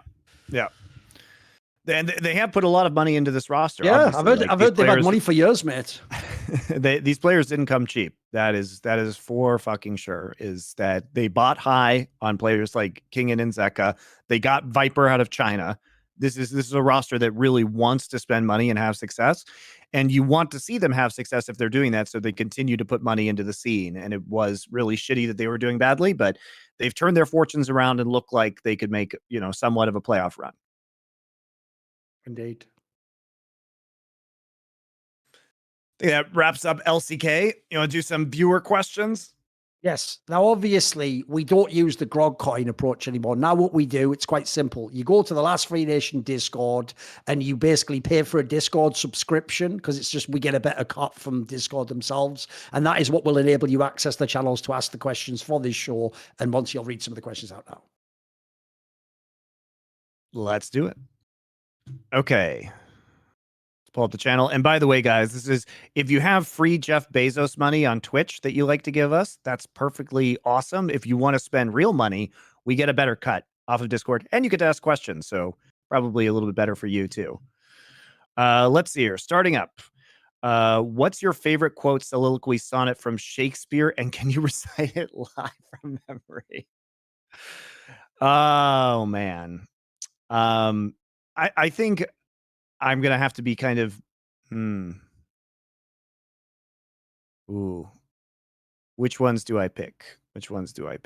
I do love, obviously, To Be or Not to Be, because I think that is a foundational piece of Western literature. Well, that's from Hamlet, right? From Hamlet, yeah. To be or not to be, that is the question. Whether it is better to take arms against a sea of troubles or by opposing end them. Because it's about the nature of existence and is probably one of the most profound passages of literature that's ever been written. I have a special soft spot for the start of Richard III because I played Richard III. And so, it's got a lot of great sort of rants and speeches in it. Yeah. Yeah, exactly. Yeah, Richard III actually has more lines by percentage of the play than any other character in Shakespeare. I mean, the whole play is basically just Richard By talking. the way, if people are modern day fans who don't like you can't get into Shakespeare, I'll tell you actually a very good modern film version and not a lot of people have seen, which is what the fuck's his name? A second. Wait, let me just double check what his name is. Oh, that's right. So Ian McKellen, who plays Gandalf in Lord of the Rings, played Richard III in a movie version. That's a banger. It is the real Shakespearean script, but you can imagine an actor like that does a really good job with that role. So I would suggest people check that out. It's a pretty good one. Yeah. So in terms of Richard III, like, now is the winter of our discontent, made glorious summer by this son of York. That one is obviously great. The Macbeth, tomorrow and tomorrow and tomorrow. Creeps into petty pace from day to day to the last syllable of recorded time. That one is great. And those are probably some of my favorites. I do love Shakespeare. Greatest author ever. Will there be a bar? Do you have any, Thor, that you particularly enjoy? Not really. I definitely don't know any by heart, that's for sure. I mean, I only acted in Shakespeare in college, so I had more of a reason to memorize them. Let's put it that way. Will there be a bar or booth similar to Worlds for MSI? I think a lot of people who would come who couldn't secure tickets for finals and semis, depending on if we have sponsors. There are sponsors that we're talking to that do have live event interests. Those things are very expensive to run, guys. And also, we would have to make decisions about whether we do it in London or we would do it, say, in America, like in New York City, for people who aren't even in Europe. So there's several options there. That is something we are looking at. I think probably MSI is too soon unless a Magic sponsor appears out of nowhere, but maybe. You never know. When will Last Free Nation merch be available? We are working on that. It is right now, what we're working on is getting our first investment round together and getting the first sponsors on board. Once those things happen, we will be able to turn more towards Last Free Nation merch, but it is secondary to obviously doing the primary things, which are going to be able to keep this company running. Which of the following games of LoL would you most prefer to watch? 1, game where a superior team destroys lesser competition. 2, super bloody back and forth game between two mid-table teams. 3, game where an underrated team upsets a top seed. Now, for me, that one depends on how they do it. 4, super close game between two top seed where the favorite wins. 5 clown fiesta between 2 full games of veterans. Let me copy. What was the first one again? Yeah, I'm going to copy paste it for you. Hold on.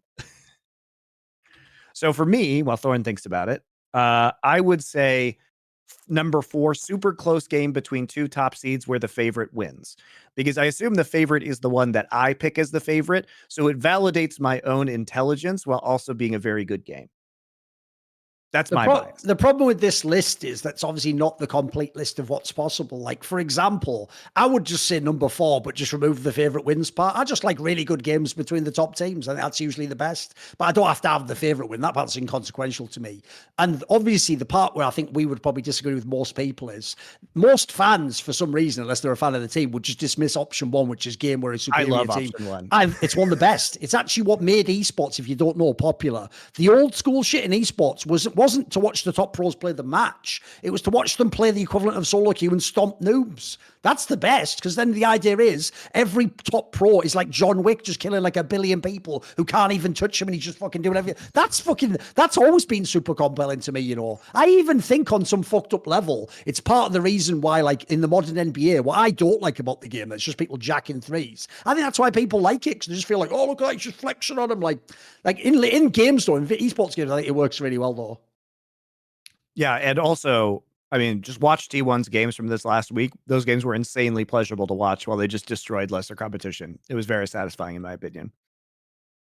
We've seen a rise of Moneyball-style analytics, changing strategies in a number of traditional sports. In the NBA, the mid-range has been replaced by threes and layups, and the rise of 3+D players. The NFL coaches are far more aggressive on 4th down. I don't know if I would call this Moneyball-style analytics, just analytics.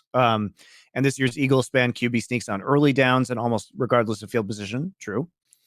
In soccer, I'm going to butcher this. Who's Sam Alardier? Sam Alardier? Yeah, it's okay. Yeah. Teams would often try to win corners to manufacture goal scoring opportunities to bridge the gap against teams with much better playing talent. How would this be applied to esports, LoL, or CSGO? Jesus Christ. Could that be a more broad fucking question without any? He hasn't pinned himself down at all. Like, he gave examples there, like in the Eagles are trying quarterback 6. What, with like the best Russian quarterback in the NFL for about 30 years? I wonder why they keep trying that. Like, it only is a fucking meter. What even is that point? The rest of them were all good, by the way. I agree with you. Like, people like Andy Reid definitely do go for it on 4th down because he has the best throwing quarterback. But yeah, well, no, that's true. But what would the league equivalent be, essentially? Or the esports equivalent be? I don't know. I mean, there must be, I would say probably. I mean, in CSGO, I can give you a bunch. They won't be that interested for a league show. Like the obvious one in CSGO, I would say is this. I think a lot of teams actually like save the guns incorrectly, as in they don't actually calculate. Like if I get a save off in the game, but I'm not going to have a full buy, like my best possible buy, sometimes I'm going to be at disadvantage anyway in the next round. Sometimes I think in like a 2v2 or a 2v3, you just go for it if you have the right players alive. I think sometimes people essentially call like overly safely in CSGO, which would be the equivalent of the people who just punt on every 4th down no matter what, even if it's 1.5 minutes left and you have a fucking throwing quarterback, you know.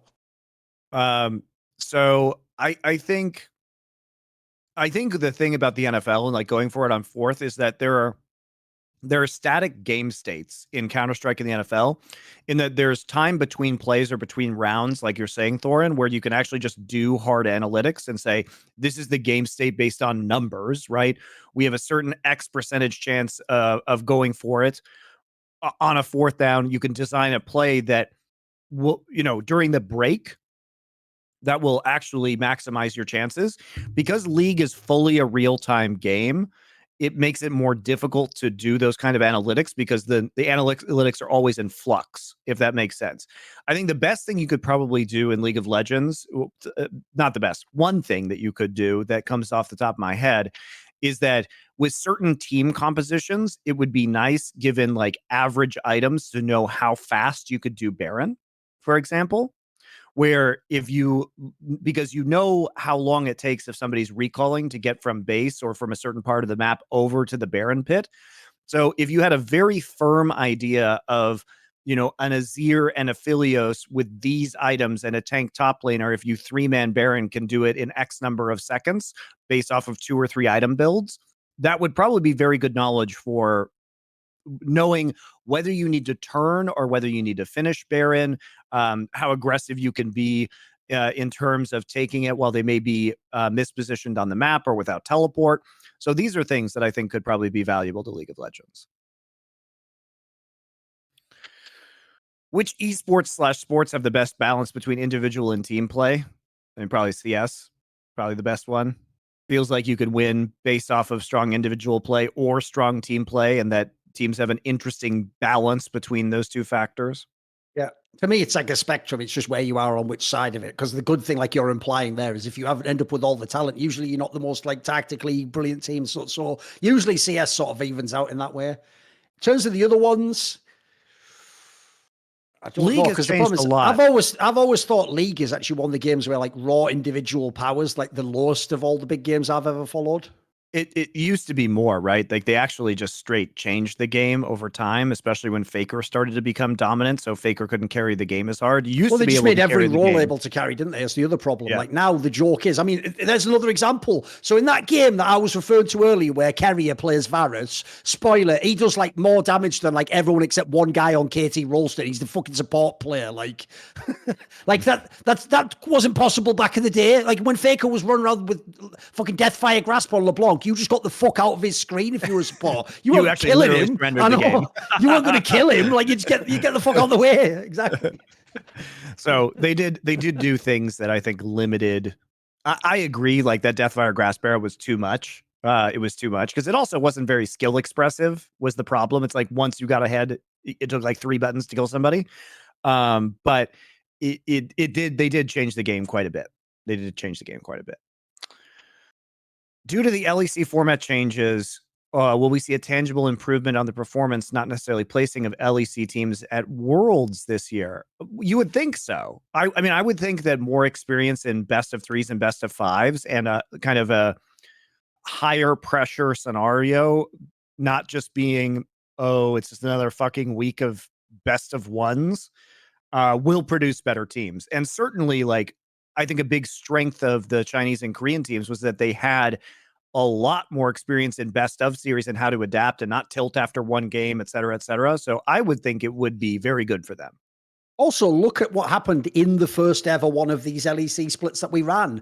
2 top teams finished bottom and immediately made changes. Like, that would never happen. Even if you were actually losing all those games like XL did, Monty. You're not changing players and coaches after, like, week 3. That wouldn't happen. You'd at least play the split. So I actually think it's going to force people to actually fix problems way quicker. And then, as you say, it's just a way more sturdy qualification process to get the best 3 or 4 teams to Worlds. So I think all across the board, it should make teams better in general. Experience, played the right factor, you fix shit if it's bad at the beginning. Like, I think in general, there's not really many downsides to it, in my opinion. Just less games. If you could change the winner of one game in LoL history to change a player or team narrative, which one would it be? So if you change the first game in a series, it could change the momentum, or it's game 5, change the winner of the series as well. Okay. I would take that 2016 SKT versus Rocks Tigers game and change it to Rocks Tigers winning, because they never got to actually capitalize off of their domestic, like regular season success that they had over those number of years. I think it was much more exciting with their kind of misfortune support pick if they actually end up winning that series. And I think they win the world championship if they do. So I would take that one. I've got 2 that I'm thinking of immediately.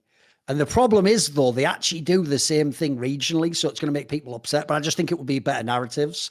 I actually think the 2 I would change would be, I would make it so that, like, basically EDG doesn't win that 5th game against T1 in the MSI 2015 final with the bullshit LeBlanc counter and all that jazz. Because the problem with that is, does anyone remember what people said after that? They didn't. They did not say the LPL is provably better than the LCK. They did not even say EDG is clearly better than T1. What everyone said was Faker was directly countered by Pawn in the draft and lost the game and shouldn't have picked LeBlanc. I've told you, go back and watch that narrative, doesn't work at all. So in my opinion, Faker played great in that series. He only played 3 games from what I remember. So like, I don't even know why people... So there's one, I always thought Faker did play great that year. And that was the year where they win everything if they win that MSI. And then the other one is, I even though... for narrative reasons, this maybe isn't as good. Narratively, it was perfect. I do just think that for Khan to lose that 5th game when he was on that team against fucking good old The last game of Khan's career, like realistically, guys, he probably did deserve to win it. And he actually did deserve to go out and win Worlds. Like he actually is an all-time great top laner. And I do think those last couple of years, he did fix a lot of the flaws in his game. And it just means because he lost like that in the last game of his career, people think he was just a meme the whole time. Like he wasn't. He was a meme at one point in time, and he was a very extreme player. But I actually think on those last year, he actually almost earned it, mate. I did think he got his game together. I think that would have been a cool way to end your career, just end on Worlds at the end, you know, and then walk out on high, just leave it like that. Whereas instead, sadly, everyone just sort of laughed at him on the way out, didn't it? Which narratively works, but I do think he deserved better in a way. It was such a disappointing fifth game too. Like it's just the way it happened also felt really bad. Yeah, that's a good one. That's a good one. Let's go to the next. What is your favorite Dune book and why? I do have a soft spot for the first one, but I think probably Thorin and I agree that the fourth one is the best one. The thing to me is I can't even really understand beyond if people just think like the first one's just a very tightly written story that's just very well done. It's like, beyond that, like I can't imagine anyone, unless you just really didn't like the fourth book, who thinks it's not that, because the premise is just unbelievable. It's probably the best premise of any fiction book I've ever heard of. It's really, I won't tell you what it is. It ruins some of the other books before, but you can go look it up if you're interested. Oh God. How is Tom Brady so much better than Aaron Rodgers at elevating his defense year on year? It seems like every year Brady has a top 5 defense. I mean, that's the joke about Tom Brady, guys. He's not the greatest quarterback of all time. He is certainly among the best. He is extremely clutch, but he had so many factors going for him in his career that were completely outside of his own control that broke his way. And also winning the Super Bowl, that's not an indication that you're the best quarterback, guys. Monty, here's the stat you need to memorize. Memorize this stat and you don't ever have to argue with anyone again. Here's the stat, right? Remember, Monty, that none of these players ever play a defensive snap in their entire career, right? Tom Brady has a better playoff record throwing 3 interceptions than Aaron Rodgers does throwing 3 touchdowns. Now, which do you think is better out of a quarterback? To throw 3 touchdowns or 3... Game over. That shows it wasn't that guy winning all the games, was it? He was doing something, but he wasn't doing all of it, was he? That's the point. Yeah, I love that's game over, mate. It's just a fucking case closed. That's all we need. I also love how when he left the Patriots, he immediately gets the Bucks with like the best like wide receiver duo in the NFL and a fucking baller defense led by Shaq Barrett. Like he joined an incredibly stacked roster. Oh, it was mega. So it was a good career move for him, but I don't think that's really an indication of how good he is as a player. People always get mad. Tom Brady is a great quarterback. He's just not the best. He also had so many good things going for him, like good ownership. And I mean, if you compare him to Peyton Manning, like Peyton Manning had to deal with garbage ownership. Like Jim Irsay is a terrible owner on the Colts and really did a lot. Like the ownership really matters in terms of willingness to spend, ability to make a lot of guaranteed payments to players. And the Kraft family is just a better ownership group than most of the other teams in the NFL. Thorin has mentioned before that at some point Fnatic approached him to coach their league team, and Monty did coach CLG in the past. If you could have coached any league team in history, which one would it be and why? I think maybe I would go back to like here's a hot take. Maybe the TSM era with Doublelift and Bjergsen in it. Because I mean, it was a team that had a lot of like star power. You could have done more than they did, right? Yeah, I think you could have done more than you did. And also, I would never have put up with Reginald's bullshit because Reginald basically surrounded himself with people who got cowed by his yelling at them. And like, you just can't, that's not an effective tactic against me. Like, I will just escalate against you in that scenario. So I think I actually probably could have changed a lot of the tenor of the team as well. And I actually didn't mind coaching Doublelift. I mean, people give him a bad rap. I think Doublelift is a relatively coachable player. He does actually listen. He is unaware of the effect that his criticism has on other people. But if you point it out to him, he does dial it back and become quite reasonable in my experience. I mean, basically the teams I was going to pick were sort of similar. Like, for example, I would probably take one of the teams that I'd Forgiven or Froggen on or something. Because the concept I'm going with here, Monty, is I want a player that I think is even better than other people do. So I think I would understand them enough to enable their game to the max. And then crucially, I think these players, what they suffer from sometimes in their career was either either bad teammate selection or even worse, I think they just sometimes weren't able to communicate to their teammates what they wanted from them, basically. And in my opinion, that's a perfect area for a coach to step in, bridge that gap, and then you can get more out of the players than people expect. And you notice I'm purposely picking players that I think would be amazing. Like the ASM example, like if you actually did take them like semis of worlds and could talk shit to you then, you know. I do think there were times which maybe could have done more, especially international competitions. What of all esports was your favorite and why? I mean,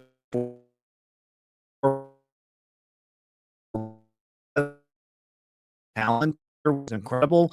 We still had the 3 tournament a year system, and I mean, probably 8 of the top 10 teams in the world were in Korea that year. It was crazy how stacked the Korean region was, and because of the format and because of the level of talent, all of the matches were basically bangers. It was so fun. It was so fun.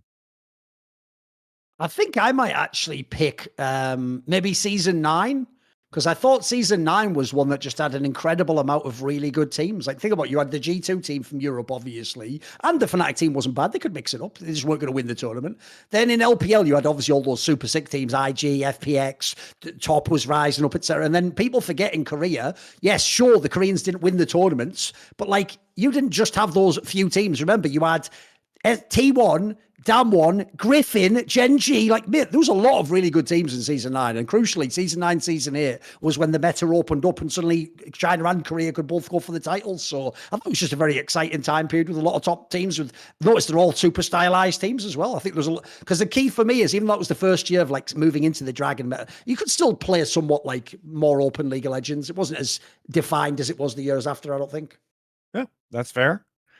Is there a difference in worth between watching you on YouTube, Spotify, Twitch, etc., in any view in a specific platform worth more? No. The ways that it's worth more is if you support our sponsors and you already support the Discord system. So it's all the same, basically. I mean, all of that gets calculated.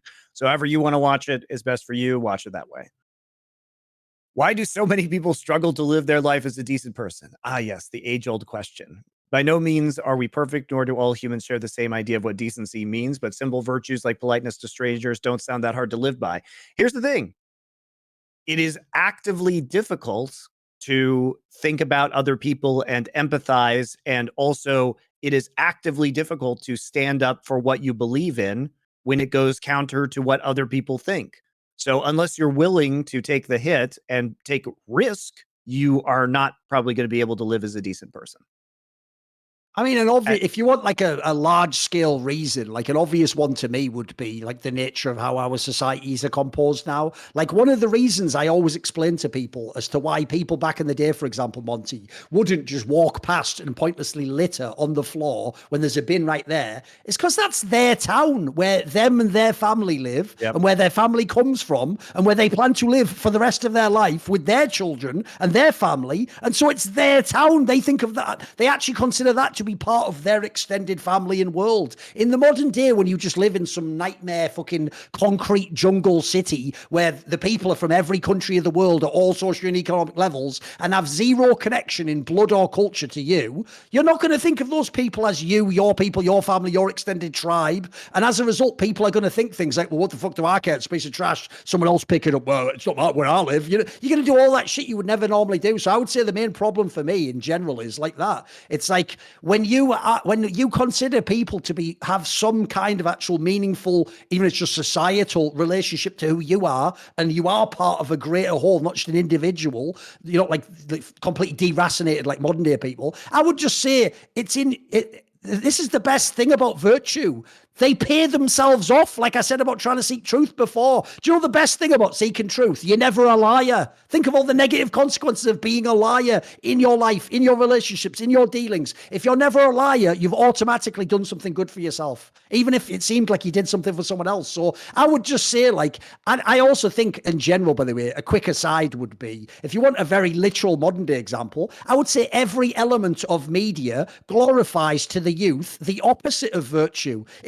The whole thing about what media tells youth is it's funny to be disrespectful. It's funny to only like mock people. That's everything. By the way, we do part of that in our entertainment. We're within that purview also. So I think that's not great. Like, if you look in history, There's a reason why the great periods that people idealize are the ones where what you actually try to impart to the youth is this, as like, be a knight, be a crusader, be a soldier, be a hero, be a patriot. These are the things that inspire people to higher, or in the Athenian case, you know? be a philosopher, be an artist, be a politician that stands up for the people. But the thing about that period of Athens was, to your earlier point, Thorin, they had it was a city state, and people actually cared about the result of that. And a lot of it is because there's no ramifications for poor behavior anymore. If you are not in a smaller city where somebody's going to like call you out for being a shitlord, then you're more likely to be a shitlord. Not everybody's like that, but if I live in a major city, I could just disappear tomorrow to another major city, and all my slate would be entirely wiped clean. Nobody would know me in the new city. I could move to a different part of the world. Fuck it, man. Like, you can basically run away from all your problems right now, whereas that was never possible previously in the entirety of human history. If you were part of a tribal society and you tried to run away over your problems, if you ran over the next ridge, that town might kill you. Yep. That's just it. So you had to confront you were forced to confront whatever problems you were creating. It's why, by the way, the whole thing of trying to cancel people, I understand the impulse, because that is literally how tribes and cities used to kill people. You would just exile them, and you know that's as good as being dead. You just fucked when you're on your own. In fact, the whole power dynamic there is you would do anything to not be exiled, because you know it's game over if they do that. Whereas, as you say, in the modern day, you can just sort of be a dickhead and go somewhere else, can't you? Like, joke's on you. Yep. You can't stop that guy, can you? Which just breeds and incentivizes antisocial behavior, unfortunately. Mm-hmm. Which team/region benefits the most from MSI format change? Clearly, China and Korea, obviously, because they get more teams there, more of a chance the actual to win, obvious answer. I think the most explicit answer has to be LCK, in my opinion, because here's the difference, Monty. LPL gets more cracks to win the title, but if you give the best Korean team 2 chances to win in the playoffs, I think it's just gonna be so hard to beat them, mate. Like, if they really have the game figured out, like I think they do macro-wise, I think that's the biggest boost ever is going to be LCK, in my opinion. Do you guys think having different maps besides Summoner's Rift could be interesting if they were 5v5? No, I mean, MOBAs, the variety in MOBAs, like, it's different kinds of games. You can't change too many variables. First off, you couldn't balance the champions around a different game. We already know that from them trying to do Twisted Treeline and Dominion and the other game modes. But you have to limit the number of variables. The thing about CS that works is you change the maps, but you don't actually change the guns or the utility. There's so many, there's 160 champions in League of Legends. If you change the map and you had all these different champion combinations, it's too much. It's impossible to balance. So no, I think no. Considering his performance in playoffs, is Chasy the best Western Jayce? He looks like he actually knows how to not throw early and maximize damage in team fights. He was certainly very impressive. I don't know if I'd say a different Western Jayce is better right now. He's the best one that I've seen this year, I think. Especially because the problem a lot of the Western Jayces had was, even if they could play and pilot the champion, often I think it's actually team understanding around that champion that's been the biggest problem, Monty. I don't think, to me, it's a bit like Fiora in that sense. I think there are players could play Fiora. I don't know if there's many Western teams could play around a Fiora, though. Like, that's the problem. It's a bit too alien. So I'd maybe give him the nod. He's pretty good on it. It's pretty fucking good. Advice on when to trust, who to trust, and what to trust. LS says time, but there must be a surer, truer, and reliable way. Well, I would say that. Did he say LS? LS says time. Right. Listen, if there's anyone who doesn't know who, what, and when to trust, it's LS. So that immediately don't take any advice. It also might be me. I'm terrible at this too. So maybe I'm not the best person to give this advice to. I mean, the whole point is, everyone will know this line when I say it. You trust, but verify. So you trust them a little bit, but you also verify each thing that's happening. And if you start to see warning signs, you back on out of it. But the key point is, it's the same as a romantic relationship. You can't be thoroughly cynical completely from second one, or there'll never be a relationship. It has to have a legit good faith chance to blossom. But you just guard yourself as you're going. Like, you keep your eyes out for some sort of red flags. I'm noticing it. The real problem most people have is, once they decide I'm going for it, they just ignore every red flag until they succeed or they fail massively. Like, I would say you just it's like you chance your arm a bit, and then you see, did it work? If it did, then you go all in a bit more, but you don't just go all in or nothing. Yeah. I'm just a very trusting person. I take what people say is at face value a lot of the time, and then am shocked. I mean, listen, in a different period in history, Monty, that would be ideal. If you lived in like some small fucking religious community in like the 18th century, you'd be killing the game. Your problem is like you live in the era where you need like me, Richard Lewis, as like Wild West fucking sheriffs to come in and shoot all the bandits. You know, that's your problem. You get wrecked by the bandits. That's the problem. I do get wrecked by the bandits. It's true. You've been both found guilty of trying to kill, allegedly in a video game, the kings of esports, ESL and Riot, have demanded trial by combat. Who will you and the kings select as your champions? How would the trial shape out? Does he mean in real life we're doing an actual Game of Thrones? Like we pick a UFC fighter or somebody fights? No. So I would. We could do it whatever way we want. I don't know who ESL and Riot would pick. If I was trying to defeat ESL, my trial by combat combatant, I would pick Sadikist, because ESL always just lets him behind enemy lines and they just believe him over and over, and then he just sabotages them on the inside. So they would just never see him coming. If he was actually a double agent sent by me for the trial by combat, they would get sucked into him every time. So I'm picking more like a comedy figure for some reason. Sure.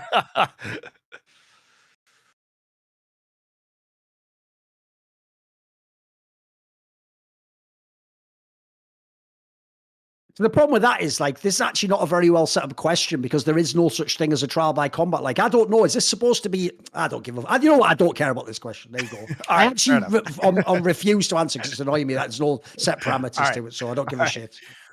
Which LoL item, inactive or former version, would you like to bring back to the current meta? Oracle's Elixir. I don't give a fuck. I am the one who wants the world to burn. Oracle's Elixir, or get the fuck out. That's what I'll say. More Korean dominance. If people don't know, that was the item that you just allowed you for a period of time, like the sweeper now, to just sweep all the fucking wards. So it was forever sick. Until you died. Sick. It was a very big snowball item because it was a potion that you drank, and when you died, you gave it up. So a support or a jungler that was ahead could basically just clear the entire map of wards. Ooh, what would I don't know if I have that many. I don't know, maybe I'll just say one for the LoL. I like those. I like those like older jungle items like Wriggle's Lantern that could occasionally be built on laners because they offered flexibility between the jungle and the laning items. So I'll say that. I mean, put it this way, if people don't remember, that was the one where if you built it on like Master Yi, you did just become an actual demon in the game, and you were like unkillable at a certain point. It was pretty ridiculous, I remember. This sounds like a dangerous question, but isn't. It says, these days, Twitch seems to be overly ruthless about enforcing bans, most of which are triggered by being politically incorrect and receiving multiple reports. Okay. Due to this hypersensitivity, viewers, streamers alike have to live in constant fear of being punished for saying anything remotely controversial or edgy. Sure. Furthermore, there's little to no transparency or consistency surrounding these bans. What does Twitch gain from all of this? They don't lose their advertisers. That's what they're afraid of. Twitch is a business. They care about money, and if there's a bunch of random ass shit happening on their platform, they are afraid of a bunch of bad publicity that will then cause their advertisers to pull out. And Twitch, by the way, is very focused on getting people to push the ad button on the platform right now. They want people to run more ads. They're running insane promotions around running more ads for streamers to try and get them into the rhythm of doing it. That is the way they want to monetize the platform these days, and they don't want anything fucking with that. That's the reason. That is the reason. Given that G2 is the only top-tier team playing off-meta champions, okay, I disagree with that. I mean, watch on the regions, but yeah, sure. Okay. Is it fair to say that G2 might be the best team in the world? No. We discussed that a little bit. We talked about it at length at Power Spike as well. I mean, T1 is they just created the meta. Here's the thing about running off meta picks. If they're good and you keep winning, they become meta picks. That's what T1 has been doing. So there you go. What are your thoughts? Tell you what, I'd like to get some of what he's smoking, thinking G2 is the only one, and put it in my freeze pipe, glycerine section that an hour ago I put into the fridge. No, you get the point. Anyway, 10% off code LFN, that freeze pipe. That's right. What are your thoughts on casters being biased towards or against certain teams or players? Brilliant. It can be fun. Love it. Lived by it. Made a whole career off it. Look, man, the reason why Doa and I did that whole KT versus T1 thing while we were casting was not because we truly cared about those teams? Well, because it was a super funny running narrative between us that we could play off each other and kind of like make fun of each other for, mostly it was Doa making fun of me for being a KT fan. It was really entertaining for people and it stuck in people's minds and like, allowed us to kind of activate both fan bases. I think the question is, what is being biased? Like, calling me a T1 fan and me like laughing at how bad T1 is, or like Doa making fun of me because T1 is bad. It didn't affect my ability to accurately analyze the games. Like I wasn't biased against T1. I celebrated T1 being good. It was just kind of funny to have that as a narrative. I just think the entire topic is one of the dumbest topics of all time. When it goes like this, you're biased towards what, sir? Please complete the sentence. You're biased towards your opinions. My literal role and job that you're discussing is to have opinions, you fucking cretin. If I had no bias, I would not. By the way, let me just explain something crucially here, because it's the same reason why words get completely warped and people forget what the original meaning is. In the modern day, Monty, the worst thing you can ever be is someone who discriminates, right? Well, it depends what context we're talking about, because in the context of any qualitative analysis, discrimination is by definition what you are doing. So the better you are at discriminating, the more you are going to have clearly defined like hierarchies, structures, systems, patterns. So as a result, in this particular case, you actually should be insanely biased. Your whole job purview should be, I am going to immerse myself in the game so much, all of my opinions are my opinions, not anyone else's. Even if it's someone else, you have a framework for viewing the game. It's a cohesive one as well. Way to play it. Like at that point in time, it even all makes like, people say like LS is biased. I love the fact that I can almost tell before LS gives me his whole tick where he's going, because I know who he is. I know his background. I know what his hierarchy of values is. I know what he cares about, who he thinks overrated, who he doesn't. I actually think it makes it way easier to sort of navigate his shit and his LS verse or whatever, that I know the main character in this sense. So I would just say, like, I think it's silly that people don't want you to be biased. I've always been biased as fuck. Like, I've even told this story before. Part of it might be a cultural difference, but I didn't grow up with the NFL. I grew up watching Match of the Day in England, which is a review show of all the day's games on a Saturday in the Premier League, right? And what they would do is they would have this analyst pundit called Alan Hansen, and he was the most biased analyst of all time because he used to play in the 1980s Liverpool team, which is considered like one of the greatest defensive teams ever. So all he did every single game, Monty, no matter who was playing, was tear apart the defense and say it wasn't good enough. Because guess what? He was insanely biased to the team he played in, which was maybe the best one of all time at defense. So I want him to be biased to defense. I want him to tell me, you know what, anyone else might say they had a good game, but I thought they were a little bit overrated, lads. And I want that. And then secondly, I'll just throw this in there. As much as players might bitch and whine online, if you knew how many bona fide Hall of Famers, I'm talking about the ones you all think hate me in CSGO, have told me over a beer in bars of their own volition with me not prompting them at all, I will admit it does make it way sicker if we then like beat the prediction you make and you said we were going to lose and we win the tournament. They've even said that I did add like an extra spice because then the joke was they felt like they were battling me and the fucking other team, So I think that whole topic's like a fucking storm in a teacup, mate. People get so annoyed and upset and talk about, and it's like the whole point is to have fucking strong personalities. That's what you're here for. Like the game, I've always said this, mate, the game itself isn't enough. I'm sorry, it isn't in esports. Like at the end of the day, these are children's video games. What actually makes a great broadcast is like the collective whole. It's the game plus the talent plus the narratives plus it's everything, mate. Everything's what makes the esports. I mean, that's what a sport is. It's not just a game. It's the packaging around it that makes it a sport. Joke question. Would you rather be part of the Manson family or the EG family? EG family, the EG family. I'd take that one. That one's much easier to control and probably less physically dangerous. But funny question. What do you think about having player cards that had an overall rating like NBA 2K or Madden with categories such as mechanics, playmaking, etc., to display a player's prowess instead of generic stat lines? I think that is a great. I think Dom was doing that, like doing like Madden ratings for players at one point in time.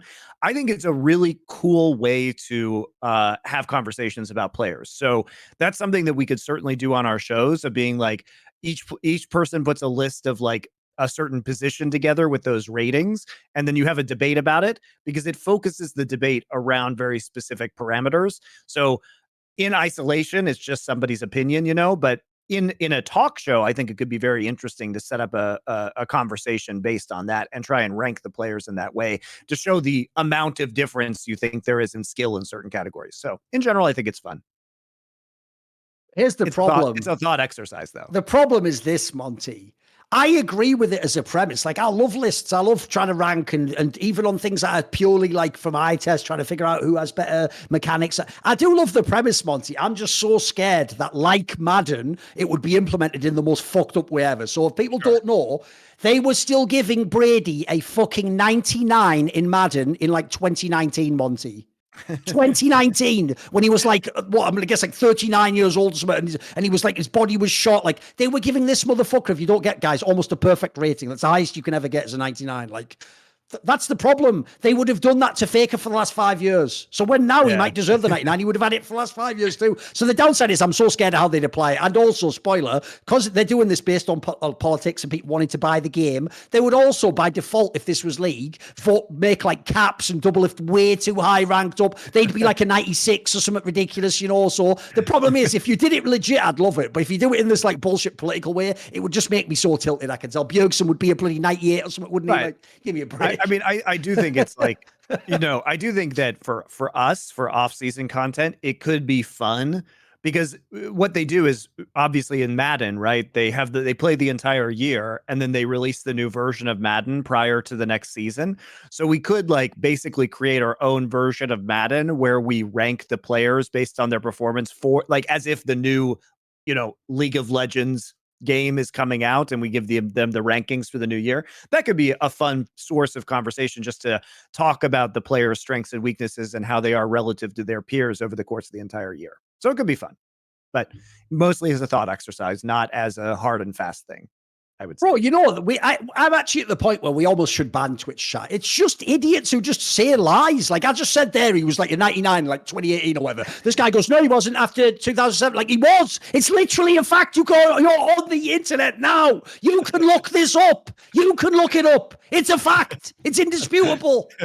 Fucking hell. It's so stupid. Like, why did I, like literally, think of all the things that had to happen in human history, in your family, people going through wars and famines and fucking genocides, all so that you could be born, come onto the internet and just go, the thing you just said isn't true, even though it is. Ha ha ha ha. Like, brilliant. Yeah, all right. Well, that was the last question. So might as well end on that note. See you next week.